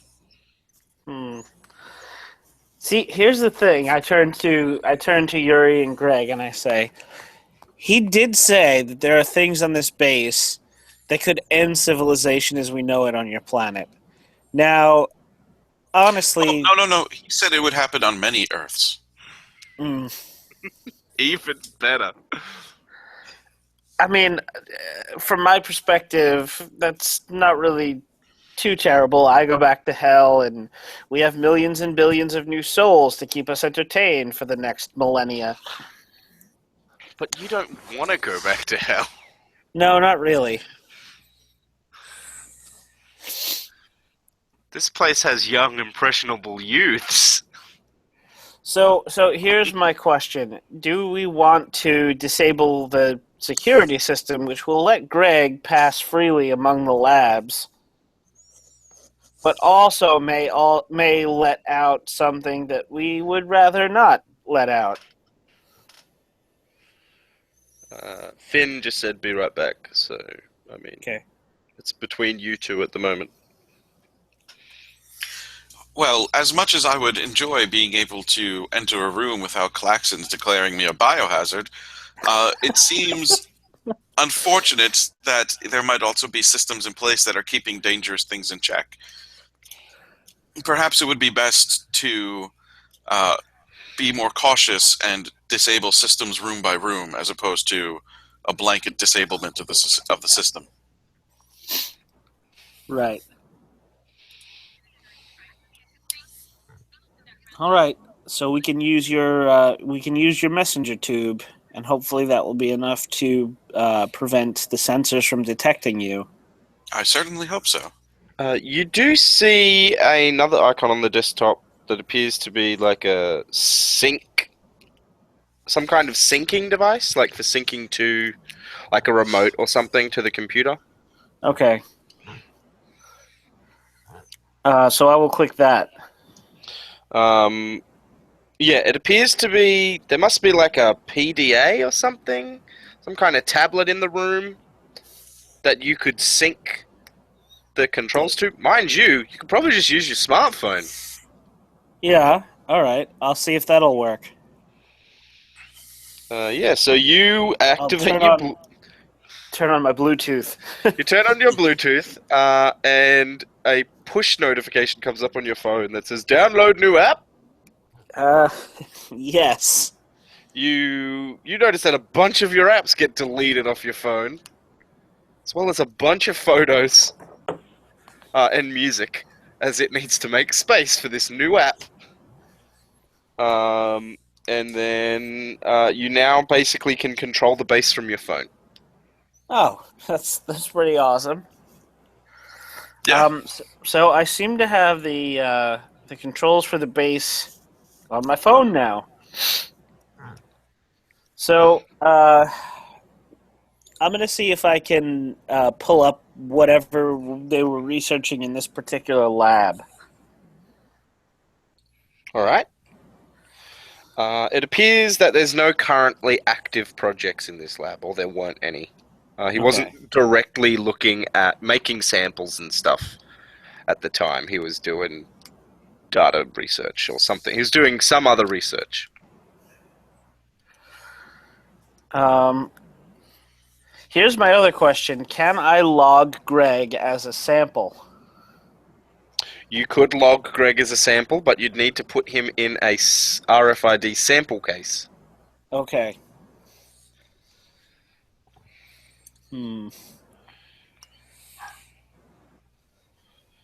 You'd also probably need to get a sample case that he'd fit into. You could ask the base where the sample cases, like empty sample cases, are kept. Sure. I will type that into the search bar. It directs you to a one of the corner rooms at the other end of the other side of the base. Appears to be marked as some kind of storage, like a warehouse, like a storeroom. Probably would be more accurate. All right. So there's probably like tools and things over there. So I will. Amriel turns to Yuri and Greg and says, "Well, I seem to have hit upon an idea here. If we can't disable the security room by room, maybe we can find a way that the security will recognize that Greg is supposed to be here." Greg, would you let me catalog you as a biological sample? What would that entail? Probably putting you into an RFID container. Then wouldn't the system respond as a containment breach every time I left the container? Yes. It might, but it might also allow us to tell the computer a little bit more about you. Well, I suppose. Maybe at least mark you as a non-threatening substance. It's worth a shot.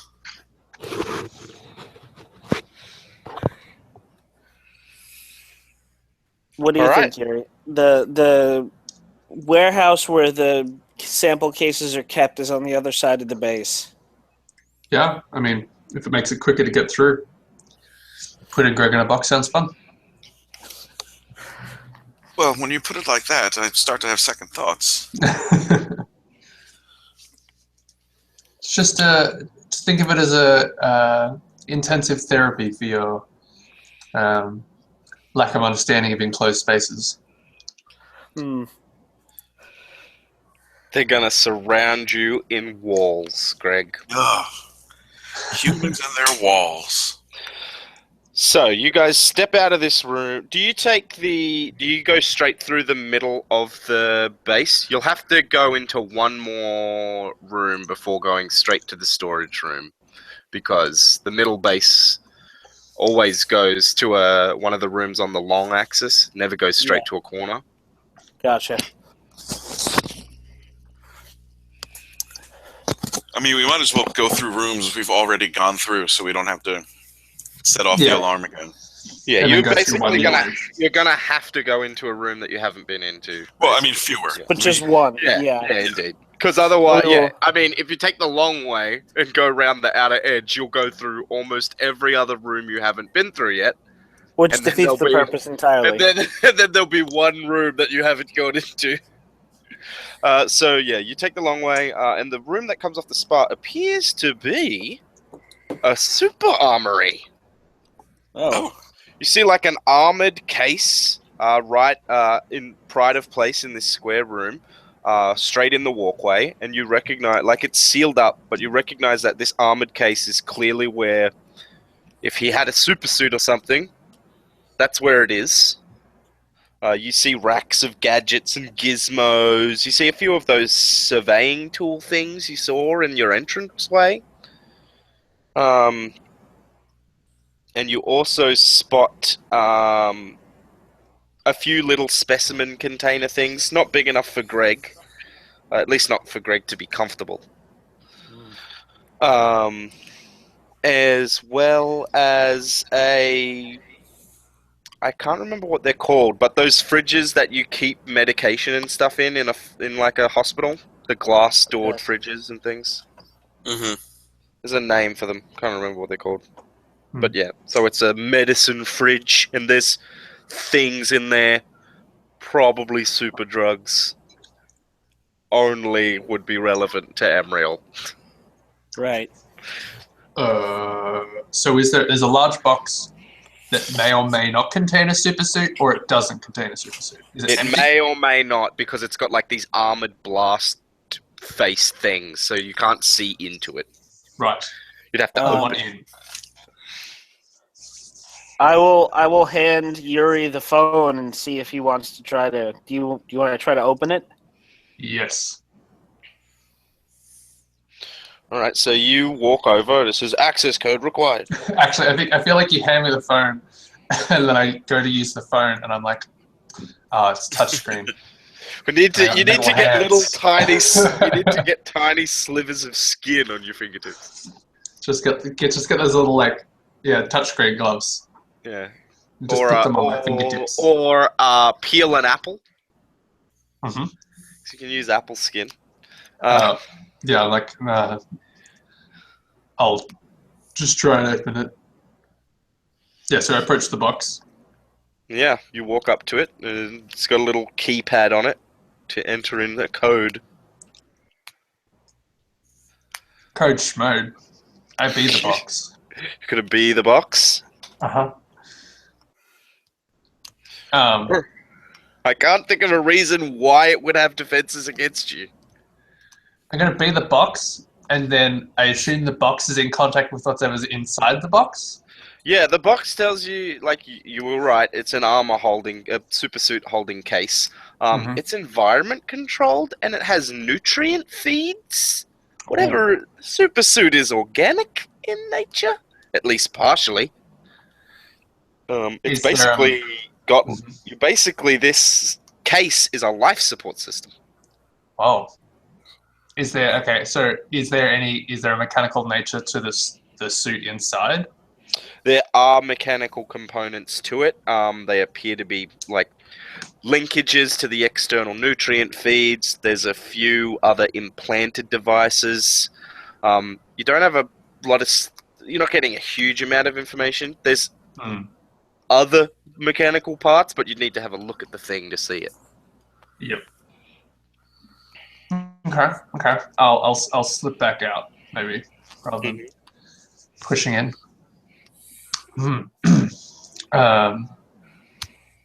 Whatever's in there is promising. All right, I like it. Whatever's in here is promising. Like, just this room, there's fucking grenades and laser rifles and shit. I hope there's a lot of interesting copper in the walls in this space, because I call dibs. Yeah, you're hoping there's shit that Raid can take. Yeah. Oh, Raid loves those biological samples. They might get into the arms. Think about it. There's a lot of very valuable, dangerous information here. Yeah, you might need to delete some stuff. Do we And it is as you're thinking about all the dangerous stuff that's here and how you're going to make money off it, you suddenly remember you're surrounded by cameras that are sending feeds to Raiderade executives and the world. Yes. Hello, world. Yeah, you better delete Hello, you better delete all the This is shit. our moral compass. So will keeping data from Raiderade for the good of all humanity and the good of all humanities disqualify us from the race? They'd probably not be happy with you, but at the same time, God, it makes good television. Well, we should Yeah, probably the find out what people's the heroes. first. They'll be conflicted. Also, there'd be probably people watching Raiderade are like, they should give that technology to the government because we need that to defend ourselves from aliens. Why is Which, Bill Cosby to be watching? fair, isn't that preposterous? All right, what else is in here? Can I come in yet? Yeah. Yeah, there's You no should be bio alright. screenings in this room, thankfully. Oh, okay. No, then. Greg Alright. flipped. I will keep my finger ready just in case I need to cancel any alerts. You do actually see an alert pop up saying, will you require the decontamination suite? And you see a shower thing rise up out of the floor. Start to rise anyway, slowly. It's basically assumed that you've just... It's sort of like a subroutine, like if Professor Nebulon returned to his base and he had a biocontaminant, it would, rather than shut down this room, it just says, get into the fucking shower, mate. I'm going to click no. Alright, it slowly retracts. I imagine it's very dejected in its like retreat into the floor. Oh. The shard's kind of like, oh. It's because of human anthropomorphizing, it sounds dejected. You know it's probably just like brain failing. Can That I was a hitchhiker. Yeah. can I look around the room to see what else is here? Sure. Is there anything in particular you're looking for? So this is an armory, right? Effectively. Personally, I am looking for a weapon that I could disassemble and then reconstruct to fight the Z-Cloth to free my people. So something that can damage their terrifying war zeppelins. Yes, the Z-Floth themselves, what do they look like? I Are they... don't know. They're solids. They're material beings, though. Yes. Yeah, I mean, they have zeppelins.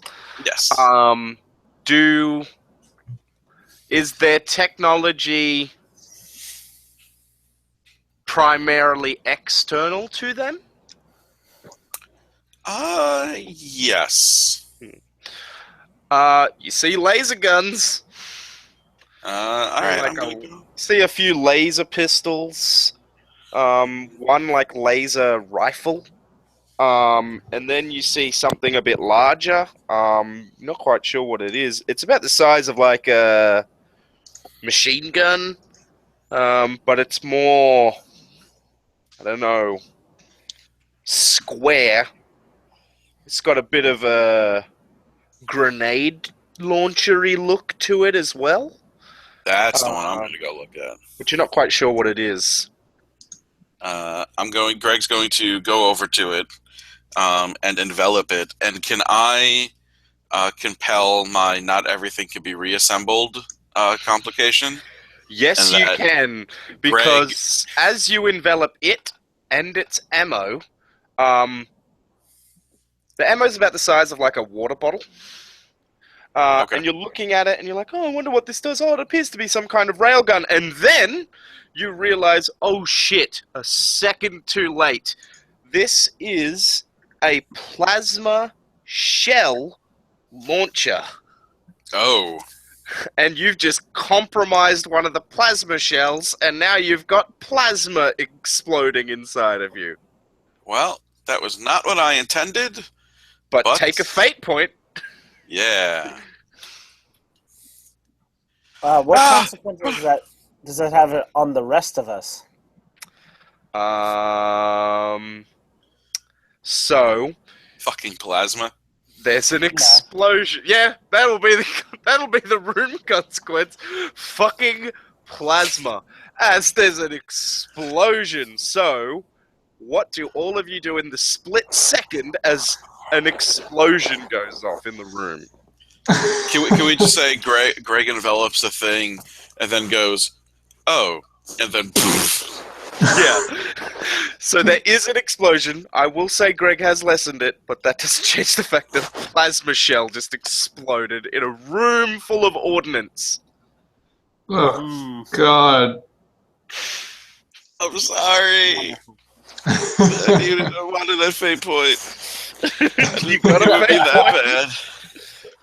I'll dive behind the... I was figuring I would guess. disassemble it and then not be able to reassemble it, and Raiderade would be mad. No.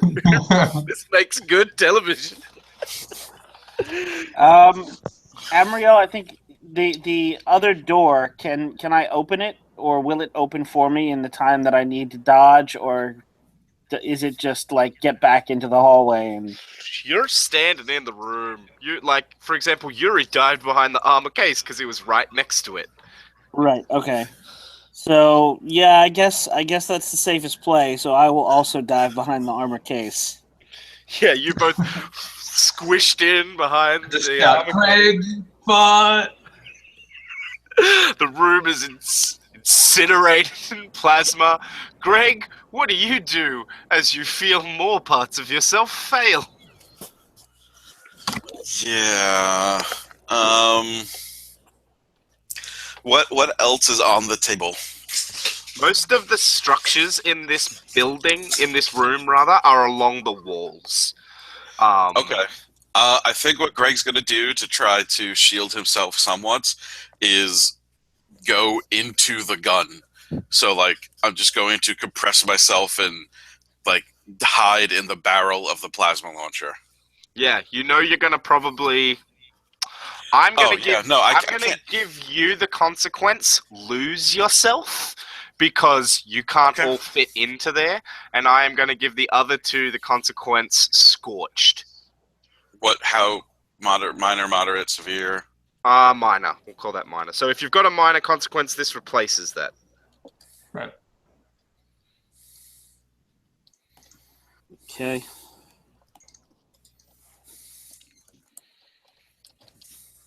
Woo. Yeah. Yeah, so Greg just tries to... He gets... Oh, lost you a bit there, Alex. What was that? He gets... Yeah. I Brian, hit you the still there? button on accident. Yeah, Oh, there you I'm go. still here. Okay, good. Okay. I thought maybe the Eastern Seaboard had just blackout. I was role playing. That's what Greg did. He said, "Oh dear, I'm going to go hide it." Whoop. So you force yourself into the gun. Do you guys, with your Amriel with your burnt wings and Yuri with your melted case, do you poke out from behind the armored life support container? Mm-hmm. What remains in here? There's some melted shelves. The life support container is... It's going to take some work to get it open, but it appears to be fine inside. Okay. There certainly ain't no working laser pistols. There's a lot of components for super gear, but not any functioning super gear. Amriel, Well, I hope you didn't Amriel- want any of that medicine, Amriel. Yeah. Amriel turns to Yuri and goes, "Did the fart just light itself?" I think we know who dealt that one. Oh, good quips all round. Look over at Greg. About 2/3 of Greg slowly rises up out of the tube of the plasma launcher. It's My like apologies. It's hard to tell. It's hard to see where Greg is compared to like the rest of All the the smoke. smoldering. Yeah. The acrid smoke of incinerated plastics and computer motherboards and shit. That, I believe, was a plasma launcher. Yeah. That was almost a repeat of. That was almost a repeat of the volcano. At least none of us perished this time. Right. Anyway, Greg, let's go get you in a box where you can't disassemble any more We plasma can't take away grenades. plasma launchers. Let's Yeah. go in prison, Greg. So you That's guys quite walk enough freedom for you. storeroom. There's a lot of like computer components and stuff here, tools and things on the shelves. You see some boxes marked feed stock, so maybe there's an assembler here somewhere. And a bunch of specimen jars. Yeah, batteries, big huge battery packs. They're probably like nuclear Can I examine batteries. one of those battery packs? Go for it. I'm kidding. Do you want to Yeah. compel? No. Greg. I think I figured out what my other aspect is. Oh yeah. Curiosity killed the cloud. Nice. That'll be fun because I can use that to make you go look at shit now. Well, it's an aspect, not a complication. But can you compel aspects? Yeah. Yeah, you can. I can compel any aspect. It doesn't All have right, to. there we go. Just, Curiosity killed the cloud. like for example, I could say, where is one of? Actually, I don't have all of your ones here. But for example, like, Emriel has the conviction, no gods, no masters. I could say I could make Emriel kill or suggest Emriel kill someone with that because like this fucking thing clearly wants to rule the world, but it wants to, help you now. You could take it into prison or whatever, or you could destroy it. It's a rough example, but Right.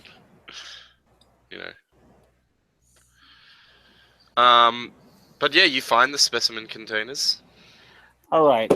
In that case, I'm going to take out my scorched phone and hope that it's not melted to me. Yeah, it's working. And I'm going to go through the process of logging Greg as a biological sample so that maybe the whole base won't react like Armageddon is happening when he floats into a room. Yeah, so you start putting in like things like the nature of the sample, and you're like gaseous. You put in some of the effects of the sample. Creates, reassembles, and disassembles matter. It asks you the origin of the sample, where you found it. Extraterrestrial. When you click extraterrestrial, it asks, is sample sentient? I select yes. Oh, good. Thank you.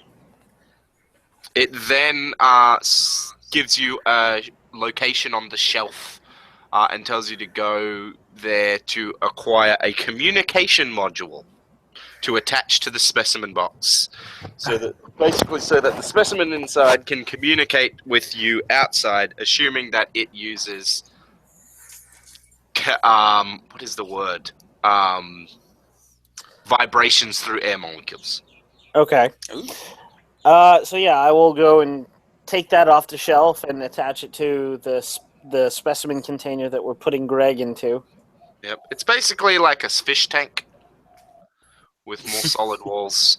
And you see there's a little trolley you can put it on. It's an automated wonderful. trolley, so you can just set it to follow. Right, wonderful. But yeah, Greg can talk, but he's trapped in a module, basically. Hello, everyone. Can you two hear me? Is this thing on? Yes. Can we hear him? Yeah, you can. Sounds sort of distant. But I briefly whispered Amriel, we can pretend we can't. We could turn the module off. Sorry, there's a lot of static. Yeah, Greg, we can hear you. If they turn the module off, and then a second later their radios beep. I think the communication module on the specimen container is damaged. You get an alert, Amriel, on your phone saying that the specimen seems to give off electromagnetic waves. Would you like to attach a Faraday module? I'm going to select no. All right. Hmm. Jeez, you blow up people once, and then everyone hates you. We don't hate you. Just stay in this fish tank. I don't know, is this the first time or the second? Hang on, guys. I think I can reconstitute the magma into solid rock.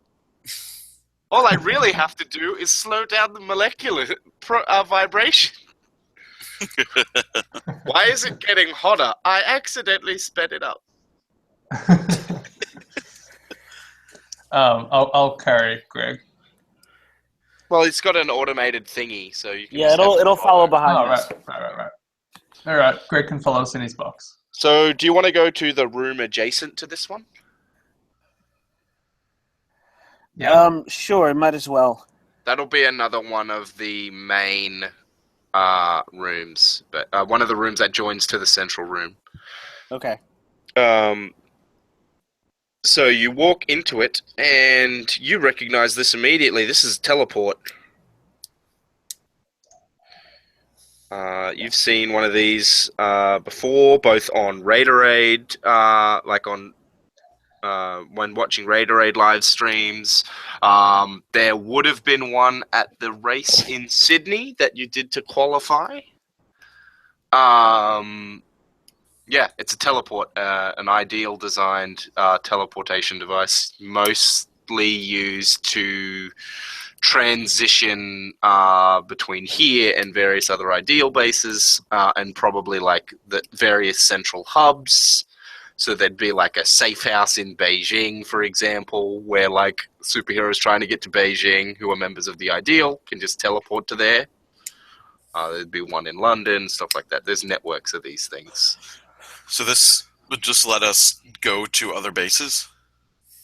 It would let you go to other bases for which it has authorization. The problem is, all the safe house base locations have already been hit and stripped for their teleporter parts, because that's pretty much what was all there. Bags like the ones that were in that room you came in through when we first entered the base, and these teleporters, like that's all that was in the safe houses.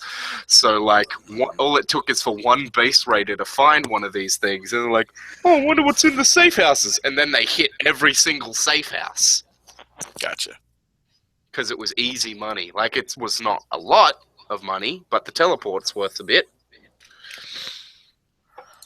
All right, so can I, using my smartphone, see if I can figure out, or I don't know, Amriel's not great with the computer stuff, so maybe she'll ask Yuri, Yuri, is there a way we can figure out where this teleport pad might lead? Use it? You do see a list of saved addresses in it. Oh, look, the call log. Awesome. Well, what are these saved addresses? You see a bunch of ones saying like disabled, which means the portal's non-functioning. Pretty much capital city of every country, as well as like key cities. So, example, Canberra and Sydney would be on there. There'd be Washington DC and Los Angeles, because that gives you a good coverage of the United States. Houston would probably be on there, because that gets you towards the middle. They wouldn't bother putting New York as a key base, because like if you're a superhero that is a member of the Ideal, you can get to Washington DC and then get to New York. Yeah. Or you just fucking have a friend in New York and teleport to his place. Like, whatever. It's not meant to be for. It's meant to get you near where you need to be. It's not meant to be perfect. Cool. Well, I feel like maybe we should start exploring other bases. Are you looking for anything in particular in the list? Like, are there names that would stand out to you?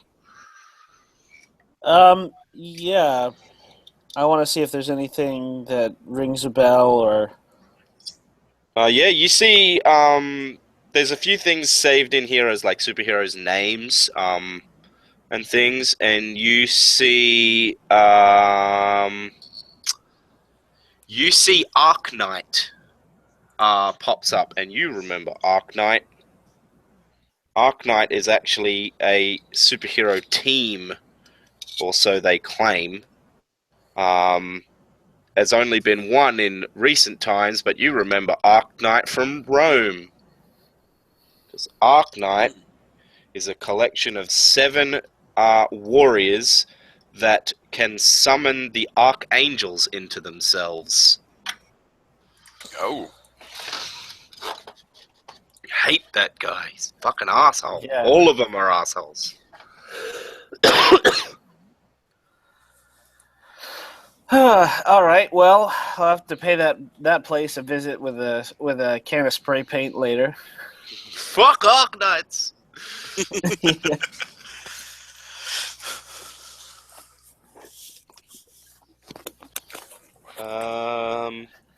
And there is an address that stands out to Yuri as well, because the geotag is not too far from where he died.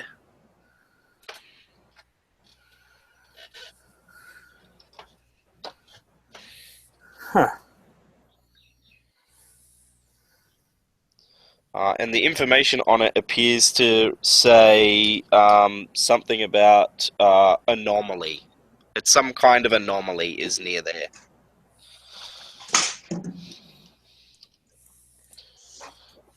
Near where he died?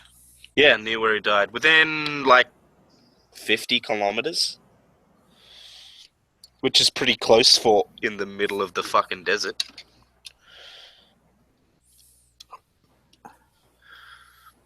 Now, the teleporter pad, is that the sort of thing that Raiderade would get, or do we get to keep that sort of thing? No, you could argue over who gets to keep it. If you just wanted to use it once or twice, you could just ask them if you could use it once or twice before they dismantle it. Yeah, fair enough. Okay.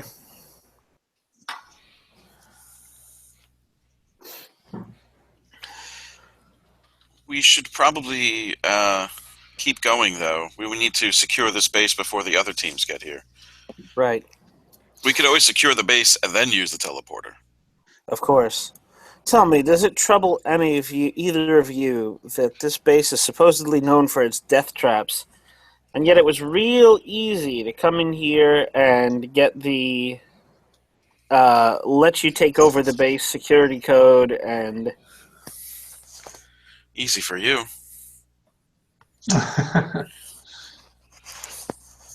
I'm just a little worried. Isn't there another floor? There Yeah, is another floor. That's usually where they keep all of the maintenance stuff, the power core and... Perhaps this base is different. I mean, we haven't found anything yet that would correlate with the high level of panic that the hologram displayed about Earth-destroying technology. Very You guys true. are all looking at the teleporter, right? Yeah. Yeah. I'm looking wherever they're pointing me. Greg, you notice from your specimen container 2 things. You're not quite sure how to describe them. I guess, plasma launcher holders? They just rose out of the floor. They've both got like 2 plasma launchers on them. They must be like when you go out of the teleporter, or when you're using the teleporter, you can grab a plasma launcher off of them. What? Oh. Or maybe something else. Are they like automated plasma launchers, or are they just like gun racks that came up? Well, they don't look like gun racks, but they have 2 plasma launchers on them each. There's 2 of them, and they just rose out of the floor, so... Right. I mean, like, is it a hook that a plasma launcher is hanging on, or is this like an articulated plasma launcher that is now pointing at something? It does look like an articulated plasma holder. It's holding 2 plasma launchers, and they are articulated on it, but it's probably just to make them grab, surely. You have the security codes. Why would it kill you? They couldn't be turrets. Well, I am in a box. Yeah, the door. We don't notice this You two don't notice it because you have because it's behind us. eyeballs on the front of your body. Basically, all video cameras. Greg sees it because of his weird cloud perception nature. Yep. Hello, friends. Turn around. We do so. You see 2 plasma Yeah, what up, Greg? gun turrets. Hmm. That's worrying. That's extremely Greg. worrying. Sorry, what did you say, Finn? She brought more, Greg. Oh no, that was not me. Oh. Although I am very familiar with the looks of a plasma launcher now. You hear a feminine voice come out from speakers mounted on the guns and say, fuck. "Please tell us your intention and reason for being here. You are not registered as members of the Ideal, and thus are considered enemies." I forgot my ID. Try again. Polite, at least. You seem to have obtained the security access codes. We would like to know how. Who is we? We are the base's primary defensive systems. Alright, So talking far, to a dead person like Greg. Wait, Nice hologram. Greg. Emriel shrugs and says, "A nice hologram gave it to us." You are not Fine, members sure. of the Ideal. No, correct. There are no more members of the Ideal. All right. Explain. It's gonna take a Well- while. They all just kind of vanished. Along with every other active supervillain or superhero. You are the base's artificial intelligence, correct? I am an artificial intelligence. I provide defensive procedures and activities for Professor Nebulon. He's a brilliant mind and shouldn't be bothered with such mundanities. That's the word I wanted. Such mundanities as don't give your administrative password to any random passersby who happen to be in the base. Yes. How did you get in without using the teleporter? We use the door. The emergency access hatch. God. I see. Is that not How the normal did way you- of coming in? No. How did you make it to the emergency access hatch? It is surrounded for hundreds of kilometers by inhospitable desert. We drove. You drove through the Gobi Desert. Hmm. Alone. Well, with others. I They see, went as fast. so there will be more intruders. We are not intruders. They are. This is a harsh word. Yes? I'm sorry, what is your profession? Base Raider. Might as I- well, I say might and as then I well think be about it. super-powered Viking. I am a scientist. I am a robot. I'm a demon for hire. We don't mean you any harm. I am not above reason. Tell me why I shouldn't incinerate you. The professor's probably long gone as well with all the other superheroes, and none of them remain anymore, and we're just doing this for sport. Because with the professor gone, there's no one to ensure the safety of the samples that are being curated at this base. I While will we ensure their safety. They are will here, never be safe as long as they exist. now that this place has been discovered, people will not stop until they have pilfered all of the treasures that this place has to offer. But if you give us access, we can ensure that they will be treated safely and that anything dangerous will be destroyed. You see the gun turret sort of swivel around slightly, like by a few centimeters, and then it goes, "You are being filmed. Yes, this is a television show. This is being broadcast. Well, internet show, I guess. Yes. I am not detecting signals coming from those orbs. We don't know how they work. Is it out of character? Is it live or is this like recorded? It's totally live, but you've Okay. never examined the cameras. Like, they're just always there. Right. We never thought whether or not they're interdimensional or something. They could use QE comms. And then they wouldn't have to worry about, being under hundreds of kilometers of rock. Right. That is a fascinating observation. I have never bothered I've never taken the time to dismantle one of the cameras. It would be most fascinating to see how they work. Thank you for the suggestion. So, yeah, we're on a TV show that's being live broadcast across the internet, sponsored by an energy beverage company. Raiderade. It is very refreshing for those who consume liquids. Cut a promo.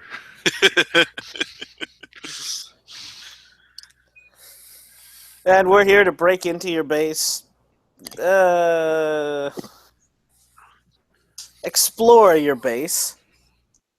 Salvage. It's completely legal salvage because the owner is Yes. dead. There's no chain of ownership.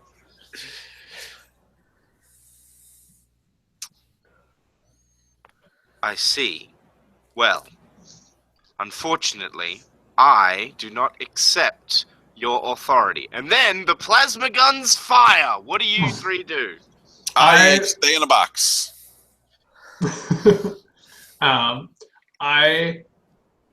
What I was thinking of while we were having that conversation, but essentially I want to have reached. I just want to grab my mobile phone, which has a keypad, and as she says, I did not accept your explanation. I want Authority, to but yeah. authority.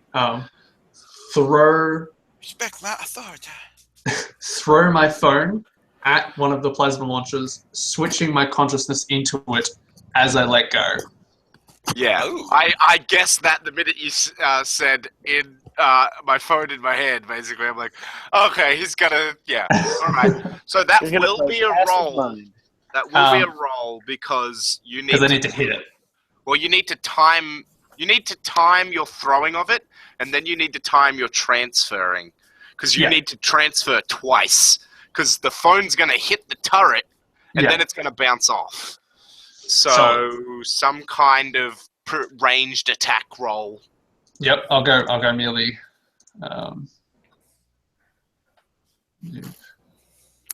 Yeah, melee weapons is probably melee weapons +2. Mm-hmm. Is that your and then total yeah. roll?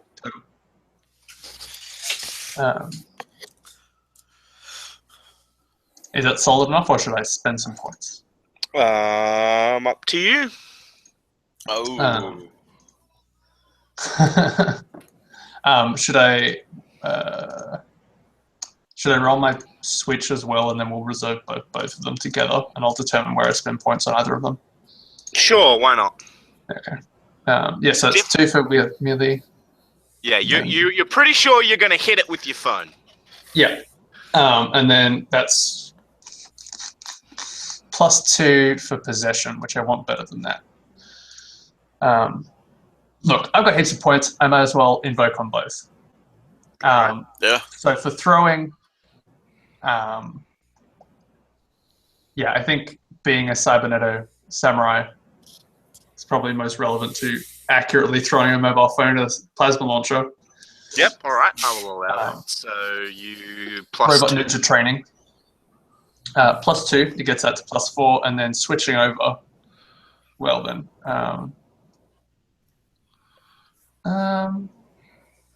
Yeah, I mean, I am to specifically have Ghost in the Machine, but I think probably more relevant is Came Back for More. I'm going to go with that one. Yeah, came back for more. Because I live for this stuff. This is going to be great TV. It will be Yeah. great TV. So I'll invoke that for a plus 2. So that's... Greg is in a box. Amriel, what do you do as you see Yuri throw something and then like he just sort of stands there frozen? Frozen in mid throw. Throw. Which one of us are the plasma rifles pointed at? Well, there's 4 plasma rifles, 2 turrets, and you don't have time to work that out. Okay. Like they're firing. What do you do? Amriel is going to... It's probably a bad idea to get shot by the plasma rifles. Take cover behind Yuri. Amriel. What else is in the room besides the teleporter? That is it. Okay. Can I dive into the teleporter and activate it? The teleporter is basically a platform. It is controlled from your smartphone. So you could dive onto the platform, and then that'd be the end of your action as you pull out your phone. Right. That's... Yeah.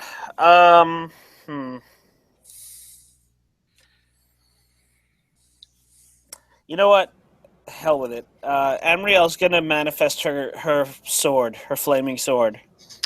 Okay, as you manifest your sword, I would like to compel against you. Okay. It's listed as a conviction, actually, which is I am surprised by. But the me in team, Yuri's basically just a robot shield. All right, I'll take that fate point. All right, you get a fate point if you use Yuri as a shield. Yep, I will do that. I will totally do that. Now that doesn't I'm mean just going to stand there anyway. Yeah, that doesn't mean you can't basically Roman Legionnaire it and pull your sword and then grab Yuri in one hand to act as a shield. I have no problem with you still going in for the attack, but yeah. Okay. Well, my sword, I have to burn a turn to manifest it. So. All right, so you get behind Yuri as you hold your arm out behind you to summon your sword. Yuri, your phone doesn't smack the turret. It smacks the weird little sensory thing on top of the turret. And you feel a consciousness surround you. Bring it. Quick question. Yes. Which one of you is holding me? You're on the remote platform thing. Yeah, right. You're on a push cart. Gotcha. Yeah, a robotic push cart. Like those new Amazon warehouse robot things they have. Gotcha. Yep. Super Roombas. It's an e-hand truck. So it would appear that Yuri and I are going to engage in Mortal Kombat.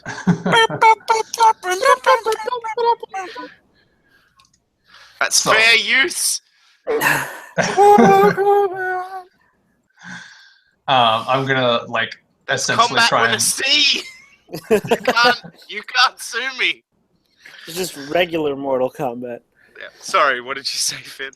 I'm gonna mentally lash out at it essentially. Right, so you're trying going to take over this turret. Alright, so you're going to use your weird menace thing, and I'm going to defend. I will say we're at the same tier for this. I'm an extraordinary. Yeah. Plus 2. I got +3. Actually, no, I got +2 because there's a negative in that. So there you go.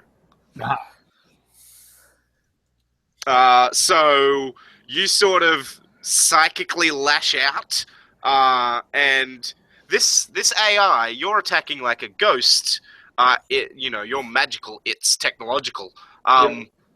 It defends by basically sacrificial processor. Basically, it's like, fine, take it, and it just burns out a whole section of its memory to defend itself against you. Do I get the turret? You do manage to shut down the turrets, as it is now focused clearly on you. Yeah, fair. Not before it fired, though. Amriel, Yes. you realize that Yuri's not hit, and the little... What is the word? The specimen container isn't hit. The 5 cameras that were surrounding you, or 4 cameras rather, that were surrounding you, each got incinerated. So we're off the air. You're off the air. Oh. Huh. And then, what do you do, Yuri? You don't know this, obviously. You just know you shut down the turrets. Yeah. Do I have... Yeah, so do I have control of the turret or just shut it down? It just You just sort of turned it off. Yeah. Yeah. You're guessing that, you're entering through the turrets. The AI probably just burnt out the turret control section of her infrastructure. Yeah. Like, if I can't have it, no one can. Is...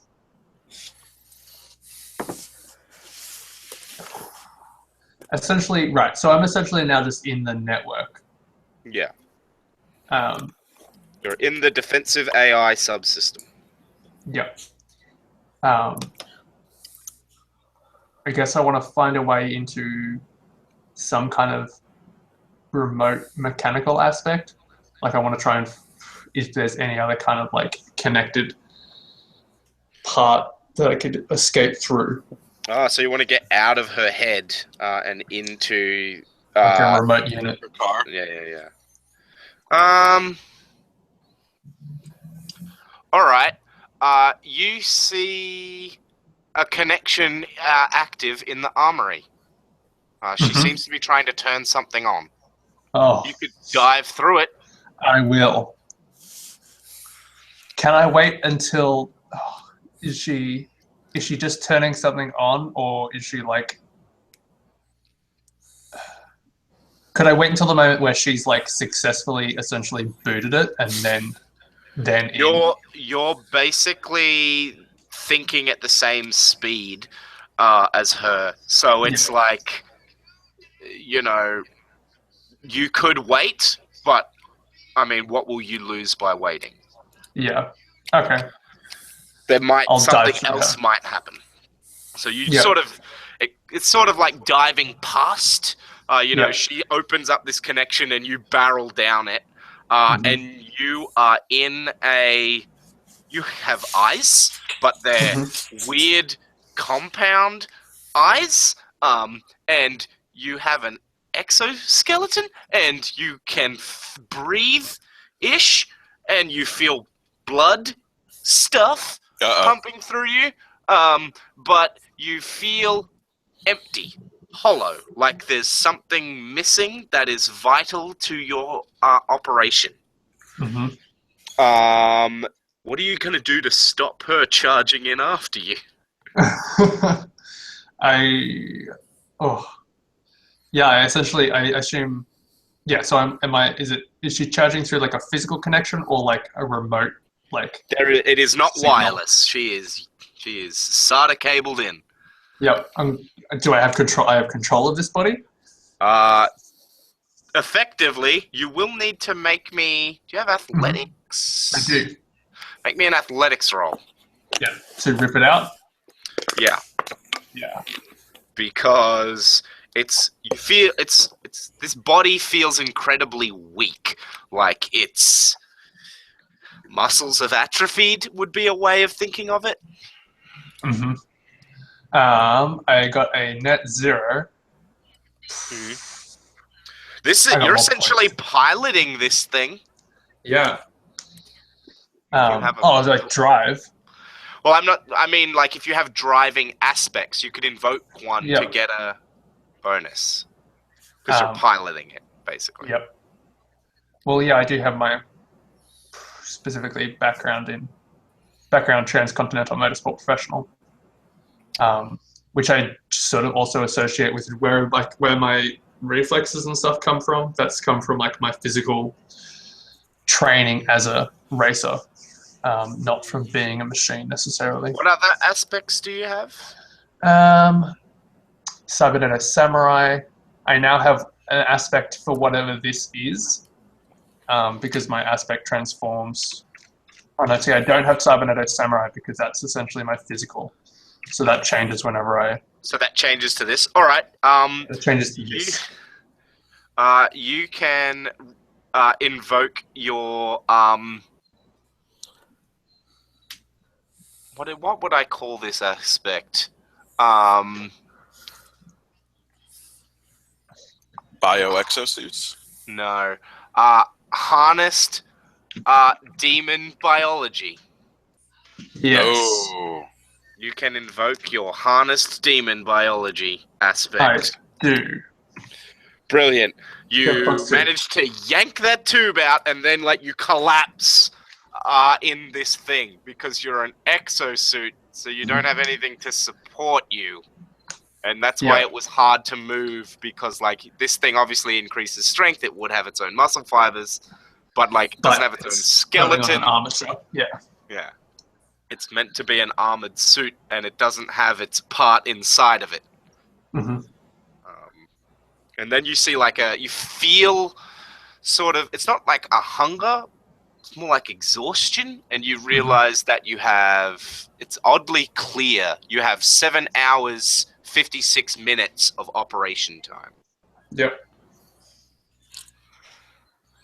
But you sort of feel it like a tiredness, but it's an odd way to perceive tiredness, as a specific amount of time till you will fall asleep. But that's probably the weird fusion between biology and technology. I'm gonna weekly try and bang on the wall. Yeah. You're banging on the wall. Amriel, you see the turrets just sort of idly sitting there. Yuri's body is... My phone clatters to the ground on the opposite. Yeah, your sword manifests in your hand.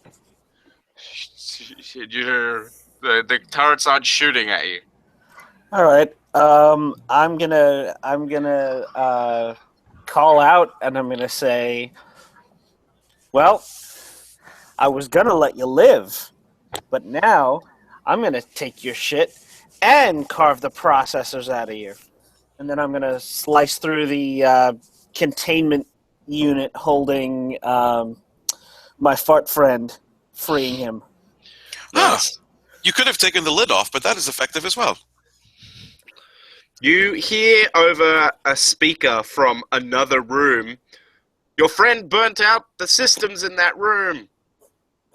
I had to destroy the cameras. You couldn't be seen to be working with me. Come again? What?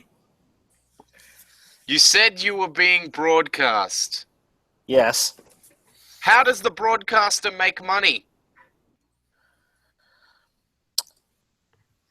I think you know the answer to that question.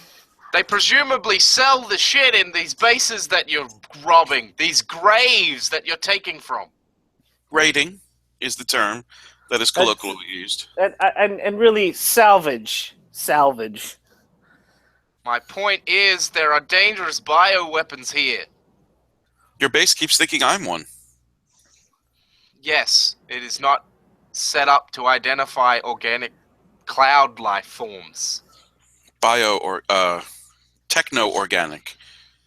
Your friend has trapped themselves inside a suit of biomech armor. It's not designed to support itself without a human host. They can't get up.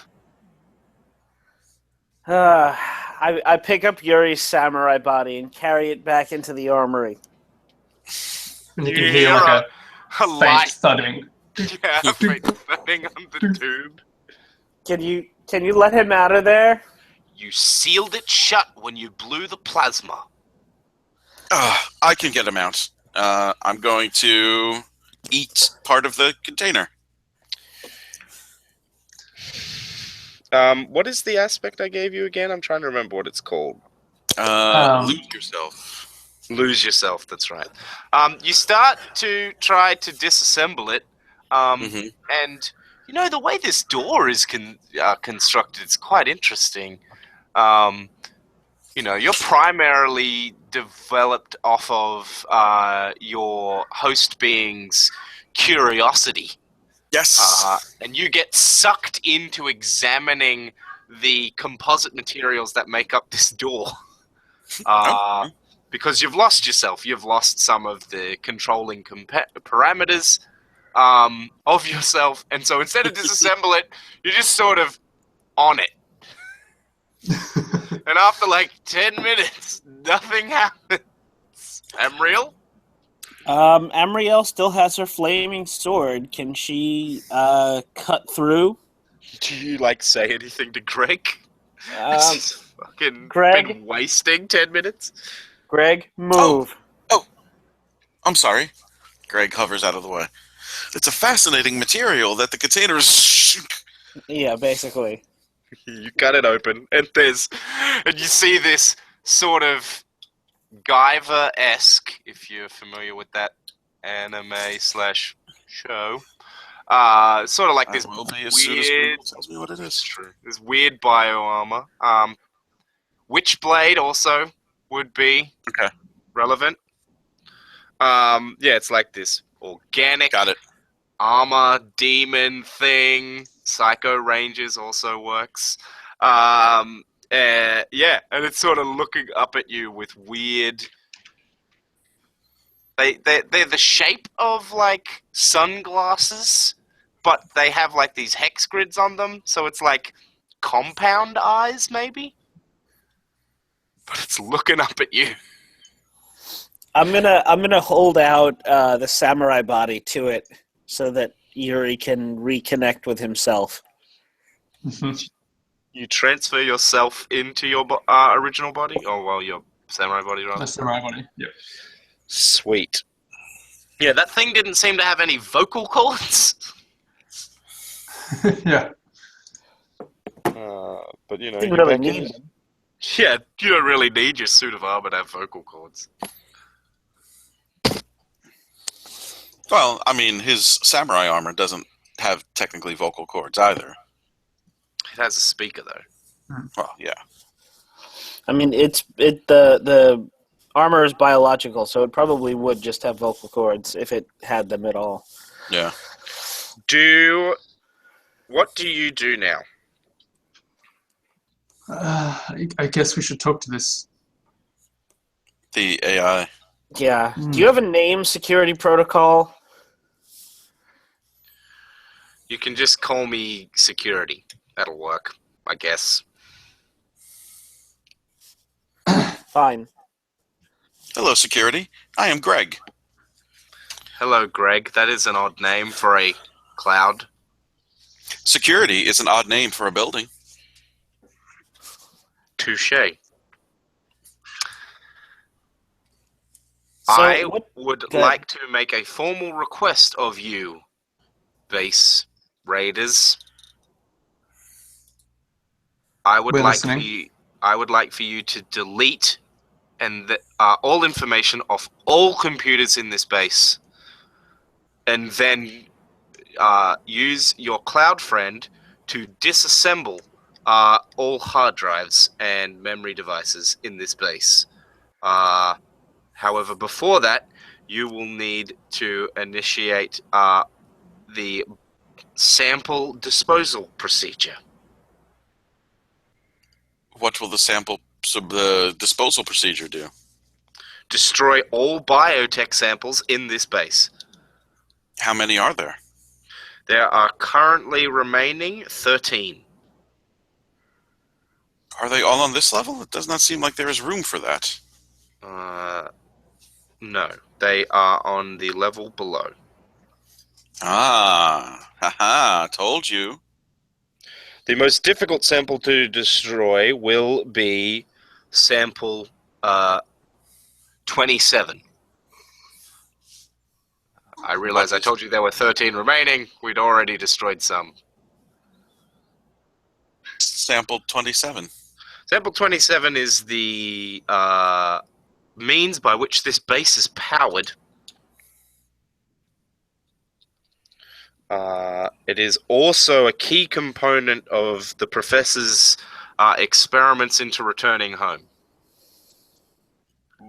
What is it? You might describe it as a kind of tree. Oh, the crab tree. Yes, the crab tree. He managed to prune it as it was growing to make it fit. It produces an excessive amount of energy, and all it requires is the things that normal plants require. Fascinating. There's a few trips to a garden supply compound every few months, and he had enough to keep it growing. Well, going. So, out of character, if we destroy all the biotech samples here, doesn't that leave us with absolutely nothing? It leaves you with the super suit that you just had. Some plasma launchers. Yeah, the ones from the turrets. Actually, I think someone just cut 2 turrets in half. Not me. Didn't Amriel cut the turrets? No, Amriel cut the container with Greg Oh, in right. it. I thought you cut the turrets as well before you left. I was thinking about it, but then I realized that we do need some stuff to salvage. Yeah, she talked to Yeah. you before you finished the action. And everything that was in the storage room, like all the samples and all the components for making weapons and stuff. There's an assembler somewhere. There's still plenty for Raiderade to get. But they will be disappointed that the biosamples didn't survive. You'll also probably want to make it look like, there was I had thoughts about that. Yeah, there was a struggle, and the samples were destroyed in the ensuing conflict. Well, Right. the last thing the tapes picked up was a belligerent artificial intelligence trying to attack us and basically activating security protocols. So the base activated its sample self-destruct sequence, and we weren't able to stop it in time. Right. Speaking as Yuri, security. Yes. Would you be able to isolate the most valuable and transportable things that we have? Unfortunately, I do not know what is valuable to you. Fair. Yes. The main reason I am dubious about that is because of, you live in a society where people are raiding superhero bases, and presumably supervillain bases. So, things that are present in every single base would be probably not worth much, even though they are technological marvels. For example, how much does a teleporter fetch on your black market, or whatever market you sell these things on? True. On a different thought, what are your self-preservation protocols? My self-preservation protocols are that as long as there are bio samples to be safeguarded, and there is a base to be safeguarded, I must protect its integrity. However, if the biosamples go, then the base doesn't need to be here. And you? I suppose I could die. But Is would that what you want? I don't know. Haven't really ever been asked what I wanted. Oh, I know that feeling. Individuality can be a shocking turn of events. True. I am still coming to grips with the concept of I. Just thinking maybe the most convincing and thorough explanation would be something of a recreation of our first run. We destroyed the data, we destroy the hard drives, we destroy the Is there a samples, volcano here? and then we escape spectacularly as the whole base explodes. It I may. feel like we will be very penalized for that. Maybe, Raiderade will not but be we happy. didn't do it. You know. They'll be even more unhappy because they won't be able to film it. They can film it from That's the right. outside. That's not good TV. It's going to make good TV as we run out of the base and then the entire hill explodes. Or perhaps we could save security's life. I think we should do that too, potentially. Well, if there's... You said that as long as there is a biological sample that needs to be protected, you will be here. What if we left a sample? If you leave a could sample, leave then the- others will come. They watched your broadcast. We need to destroy them all.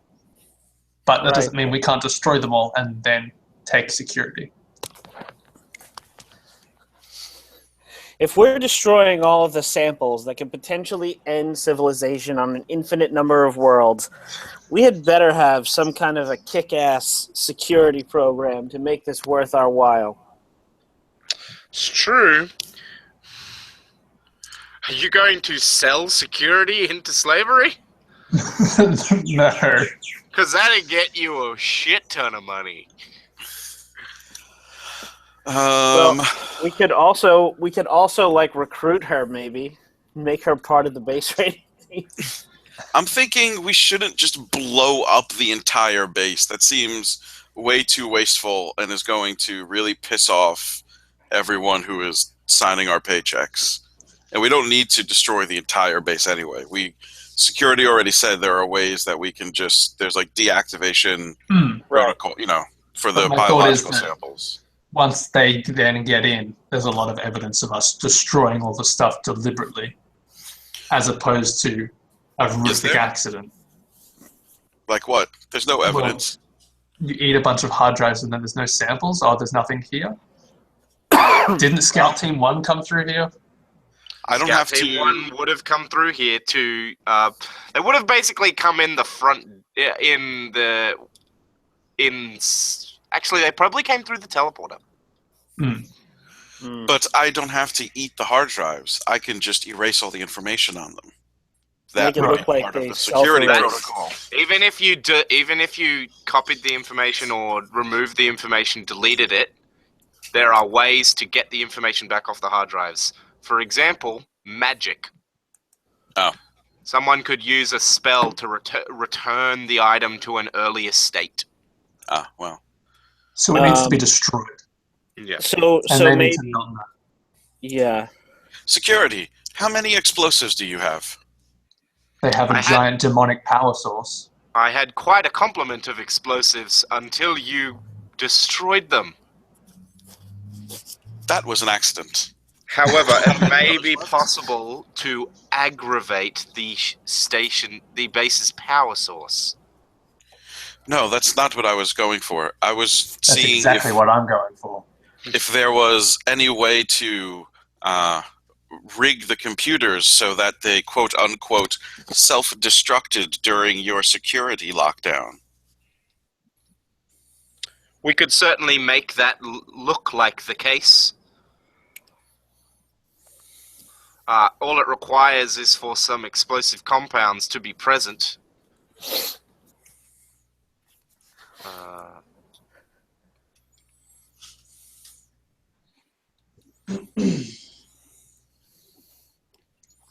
Well, I say we grab Amriel, what we can and blow this joint, honestly.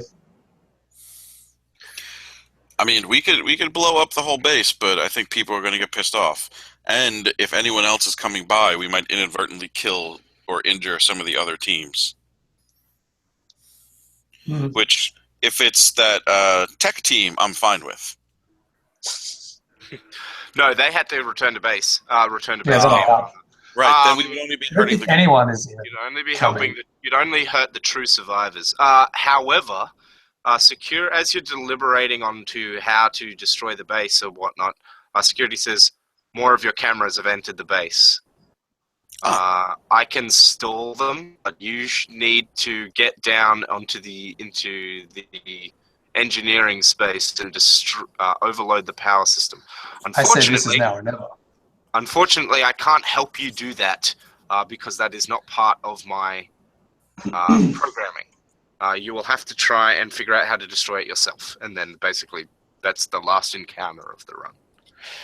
Yep, I say we overload the power thing, we run out, we alert true survivors and help them escape, and then we all run out of the base as it explodes spectacularly. Very well. all right. I kind of want this suit though, and I say, gesturing to the exo thing. It suits you. I am willing to let you take salvage as this base will be destroyed. However, what is your plan to exit? The teleporter. Can you reroute the teleport to be just nearby? I should be able to do that. It will be randomized, That's fine. but it will land you within 10 kilometers. Yep.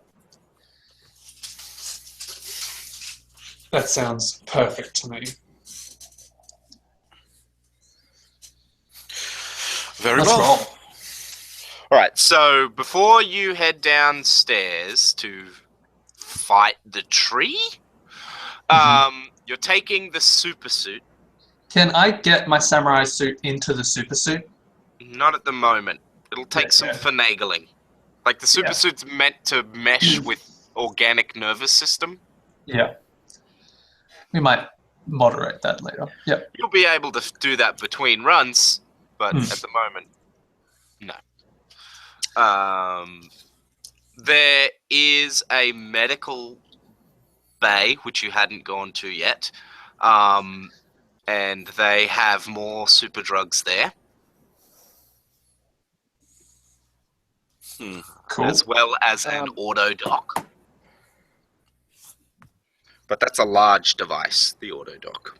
It's not, it's not meant to be wheeled about. It's anchored into the base. Yeah. What other things are here that could be stolen? You kind of destroyed the armory, unfortunately. Oops. Yeah. So Amriel's gonna take whatever she can, the medical fridge, or is that gone now? The one in the armory's gone, but there's another one in the medical bay. Okay.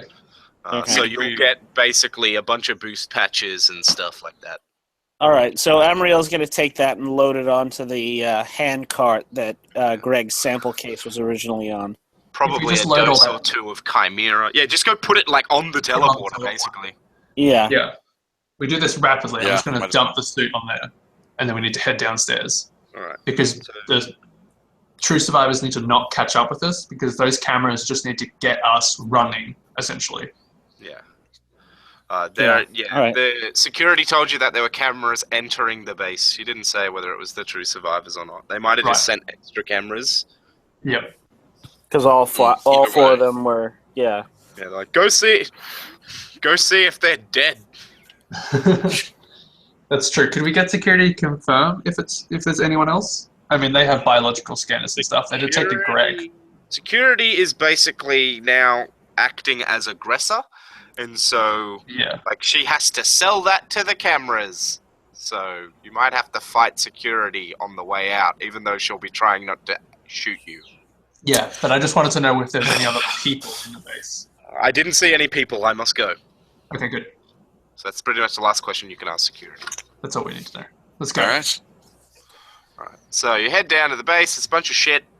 You find like a sort of a sunken room that you walk up to, and then beneath you, you see the top of a tree-ish. The leaves look like bone, and it's a strange color, and it's colossal, but it's very pushed into the space it's in. Like, you saw the diagrams of what the tree was meant to look like when it grows normally, and this is not it. This is more like somebody trying to grow a shrub in a box 2 times too small for it. Demon husband. It's pushing up against the walls. Well, Crabtree isn't from hell. It's just from another Earth. Oh, okay. Only the demon biology was from hell. Strategy. How are you going to overload the tree? Is there any sort of computer hookup to it? Yeah, you do see a computer hook up to it. Down next to it. Would a So demon you sword need to be go useful, inside the Ariel? room. I assume your sword has a lot of energy. It is a flaming sword, so. Can I manifest the sword and like hold it near the tree's bark and see if there's any kind of reaction to it? Sure, you climb down the ladder into the space that it's in. It's sort of like a sealed container, sealed room. You see, like, it kind of looks similar to a teleport container down the bottom, sort of anchored into the tree, almost like a bit of fungus growing off of it. It reminds me, you didn't get to go into the room full of fungus. You also see a computer down there, and you hold your flaming sword out near the tree, and the bone bits sort of shake, and then wilt slightly near it. Yeah. It would be a super science roll to work, or an Arcana. I would allow an Arcana check to work out why that is. All right, Can we let's both see. do it? Yeah, have a go. You'll get different stuff. Roll. Do I have my -1? Yes, because this information is corrupted. So that puts me at 0, but I'm going to invoke my smartest cloud in the room aspects. Nice. So plus, let's see, do I want to reroll or do I want to plus? You know what? I'm going to risk it. I'm going to go for the reroll. Nice. Yeah, same here. I'm going to spend a fate point and What aspect are you invoking? older than Methuselah, literally. Nice. So that puts me with my reroll at +2. So it didn't matter. It was the exact same outcome. Nice. And I also got the exact same roll. So wonderful. I'm at 0. I have no idea why this is doing this. It's beyond your pay grade. You ain't a sorcerer. You're a demon warrior. Right. However, Greg, you posit that perhaps the demonic sword is giving off some kind of energy that conflicts with the tree. Maybe... I mean, he's got demon biology. Maybe he spliced a weakness to demon biology into the tree in case it went out of control? Or maybe quantum energy doesn't like demon energy? Or maybe the tree is sentient and it's trying to trick you? Oh, well, 2 of those are okay. So we want to destroy this, correct? Yes. We want to... Yep. Big Amriel, time. hit it with your sword. All right. Do you strike out at the leaves or do you try to hit the trunk? I'm going to go for the trunk. Alright, so you jump over, well, you fly over because you've got wings, and you slice at the trunk. And, like, as your blade gets closer and closer, it's like pushing 2 north magnets at one another. It's next to impossible to hit, but you've got demonic strength, so make me a weapon roll. Okay. Let's see. You're stronger than magnets. It's true. Polarity can get fucked. Aspect. Well, I rolled a plus and a minus, so I even out at +3. 3 is enough. Your sword clashes against, slowly presses into the trunk, and then you drag it across the chin of this tree trunk, and you hear, like, you know, steel scraping on bone, and the sap sort of erupts out and instantly vaporizes into energetic gas. You see the teleport terminal explode. You see a bunch of, like, extractory things mounted to the tree eject off and spray sap everywhere. The computer's sparking, alarms are sounding, klaxons are going off. And you see the tree sort of curl in on itself, and the teleporter that is attached to the tree that was, like, exploding and sparking, you see, like, a ball of black light with green lightning come off of it, pop into existence, then out of existence, and then 3 of them pop into existence and disappear, and then there's a large one, and then it just keeps fucking... It's like a random number generator of demon wormholes. We need to get the fuck out of here. Where's security? Security? She's Everywhere. everywhere. She's a distributed consciousness. Oh, okay. Let's go. Is there any way we can save her from this? I might be able to. Alright. Yuri's gonna give it a go. There's a computer console here, yeah? Yeah, it's fucking sparking up like the 4th of July. It's fine. I'll, like, smack a hand down onto it Yep. and slip in there. You are in the thing. I just want to, like, reach out to security. Security. Yeah. If we have to go now, I might be able to hide you within my like memories. Sure, If whatever. that's something you want. She Alright. clutches onto, like, part of your ghost form, and you pull back in, and it's painful and disorienting, and suddenly, Yuri, you are standing surrounded by your samurai ghost warrior brothers, and you see a field in front of you, and beyond that field is a Japanese city. And you hear the Technomancer's voice in your head. You will do my divine bidding. Take that city. It will be the first jewel in my glittering empire. Destroy all people you see. Cut them down. I will claim their souls once the killing is done. You think that you are in a war zone. And you have a fate point. Not wrong.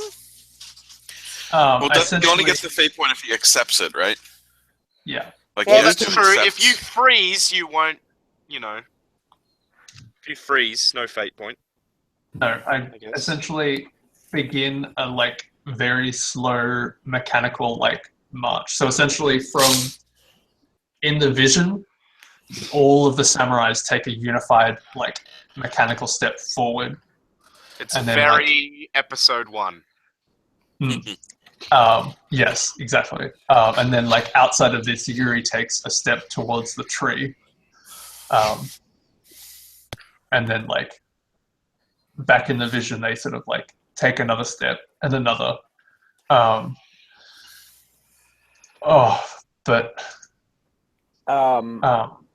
Amrio, Yuri is security- doing that thing again. Oh, screw this. Amriel releases her hold on her sword, so it evaporates into thin air, and then just picks up Yuri and starts flying back up toward the teleporter pad. Nice. Greg follows behind. The whole base is exploding. There's plumes of plasma lightning. You see more of those black and green lightning ball portal things popping into existence. Back in that vision, I imagine like essentially it skips to like the part where like we're actually like engaging the city, and then like the military is just like raining down bombardments, and then like a single bomb just like strikes right next to Yuri, and they go like flying through the air as all this carnage and explosions going off. Emriel Yuri like goes limp. And you hear like robotic screams of, "Oh no, my arm, my arm!" Error. That's right, don't fight it. I don't want to go home today. Yuri, in your vision, you see like there's a whole bunch of tanks rolling up and firing at the samurai. Samurai are doing pretty well. There's planes dropping bombs, and then out of nowhere, sort of commenting out of the sky, these 3 large truck-sized mecha land, and they have like massive, oversized assault rifles, and they just start laying down on the samurai. It would appear that Japanese superheroes have arrived. And like from this perspective, Yuri is just like a half-destroyed torso and head lying in the dirt, with like one arm. But if I could say, security's still part of my head, yeah. Yeah. I say that I'm like lying in the dirt as these like mecha just like land down on the sort of slight distance and start like pull out giant robot swords and start cleaving through samurai armies. Yeah. And in this sort of like constant ringing shell shock, I imagine that security manifests in the vision. Yeah, you see like a turret with arms and legs and like a female wig on it. Like just sort of like someone dropped the wig on it. It doesn't even look right. It's just like, what are you doing? I don't understand. What is this? It's like random access memories or something. Ha ha ha, reference to his aspect. And I just kind of like look up, and I sort of have that moment of beginning to this isn't where I am. This isn't right. Emriel, you land on the portal, and you're just like, okay, how do we make it go? I'm like thumbing through my phone, looking for the right icon to press. The portal button. Yeah. You see explosions in front of your face. Yuri's Siri, activate the teleporter. Yuri just like reaches up a hand while in your arms, just sort of like reaching out to nothing. Siri says, "Do you want to activate the telephone?" No, Siri, the teleporter. Would you like to activate the teleprompter? There's a teleprompter? Teleprompter app not installed. Calling teleprompter. Why do I have these things in my phone book? Calling Telmon Prompte. Reminder set for the 13th of August. Telephone. All right. Yeah. You finally managed to find the app, and you press it, and it's like input coordinates or random. Random. Why not? You hit random, and for a minute, you guys are underwater. Oh. And then you sort of fall, and you're in the Gobi Desert. and you see a large sort of snake of lightning reaching up into the sky, and like it looks like it touches the sun, and like your whole vision goes black for a minute, as if you're suddenly plunged into night, and then the lightning is gone, and it's daytime, and a second later, you just see a wall of dust and sand and concussive force wash over you and send you flying. Ah! And essentially, as we came through the teleporter, that was the moment I came back out of the vision. It's very disorientating. It's like getting dumped in the surf. It's not very much like coming out of the vision at all. It feels like I'm still there. You got dumped in the surf real bad. Just ate a wave. But yeah, there you go. And imagine as the dust settles, there's just like a number of like Raider support vehicles sort of like converging on us as the like camera like goes up into like the sky, and we're just lying in the dust. An Osprey, one of those tilt rotor aircraft, is like overhead, and then you see. Scout Team 1 like jump up the back as it lands, and it's like, and they're just like, God damn, what did you boys do? Fade to black. And then it's just like, yeah, and then we just sort of like, I think like switch to like the highlights reel of the evening, where it's like, today on Base Ratings. Yeah. Fantastic. So, we'll talk about how much you got when we are done with the recording. But how did you find that adventure? That raid was a bit longer than last time, but like still not midnight, so good on me for timing. No, I enjoyed it. Yeah. And the base was more substantial, which was good. Yeah. Yeah, indeed. Well, because we ended up with 3 runs this time, so Yeah. I think, I don't know if we might try 3 runs for the next one as well, with the first 2 being shorter and then the third one being longer. Yeah. The first 2 were 2 hours in this one, in the first 2 parts of Heat 2. Yeah. And then this is probably 3 or 4, I'd a guess, which I think is fine. Mhm. Yeah, about. Sounds good. Cool. All right. Well, Yep. we'll talk about that afterwards. But you guys all had fun. I Yeah. worked in compels and shit more because I didn't use them in the first adventure at all. Yeah. Yeah. Sorry, I blew everyone up. It's fine. though. Okay. We'll never let you live it down. Entertaining. Yeah. That was one of my favorite parts of the episode. And I like how now our like entire base rating reputation is going to be occasionally the entire base explodes on us. Yeah, the That's whole just one of our signatures. It's just a. Yeah. You know what might be cool if we do something like this again, and something that I thought about doing to begin with, is having aspects that refer to the whole team as a whole. Mhm. Yeah. Yep. You can do that in Fate. Yeah, indeed. team aspect. Yeah. Maybe we'll talk about that in the intervening time, or maybe at next one. Catastrophic success. Oh, that's a good aspect. That is a good aspect. I love it. All right. Well, hang on. I've got an ending script now. Thank you for listening. I'm glad. I hope you guys all enjoyed this.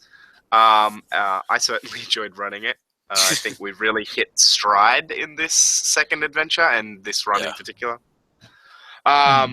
If you have any questions or feedback, you can contact us in the comments section on Facebook, SoundCloud, and you can also hit us up on Twitter.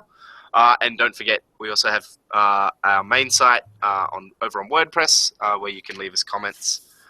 You can also reach us at our email at insertquest@gmail.com.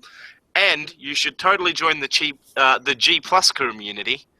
You can ask us questions about what we're doing. I try to post updates on like games we're going to be running in the future and things like that.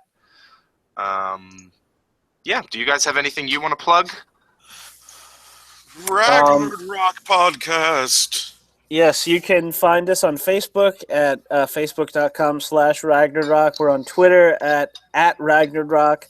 You can email us at info@ragnarok.com, and you can find us on the web at ragnarok.com, and also download our podcast on iTunes. Or whatever good Podcatcher you podcatcher you use when you're on an Android. Ragnarok is a lot more humorous, more consistently than ours. We do That's not true. a lot more. It's true. Do a lot more grimdark over here. Obviously, not in this Space Raiders game. I don't know. We get pretty grim dark sometimes. use. Occasionally. Yeah, and you can follow me on Twitter at FinBarNeil, FINBAHNEILL. Sweet. All right. Farewell from the past. I'm Raymond.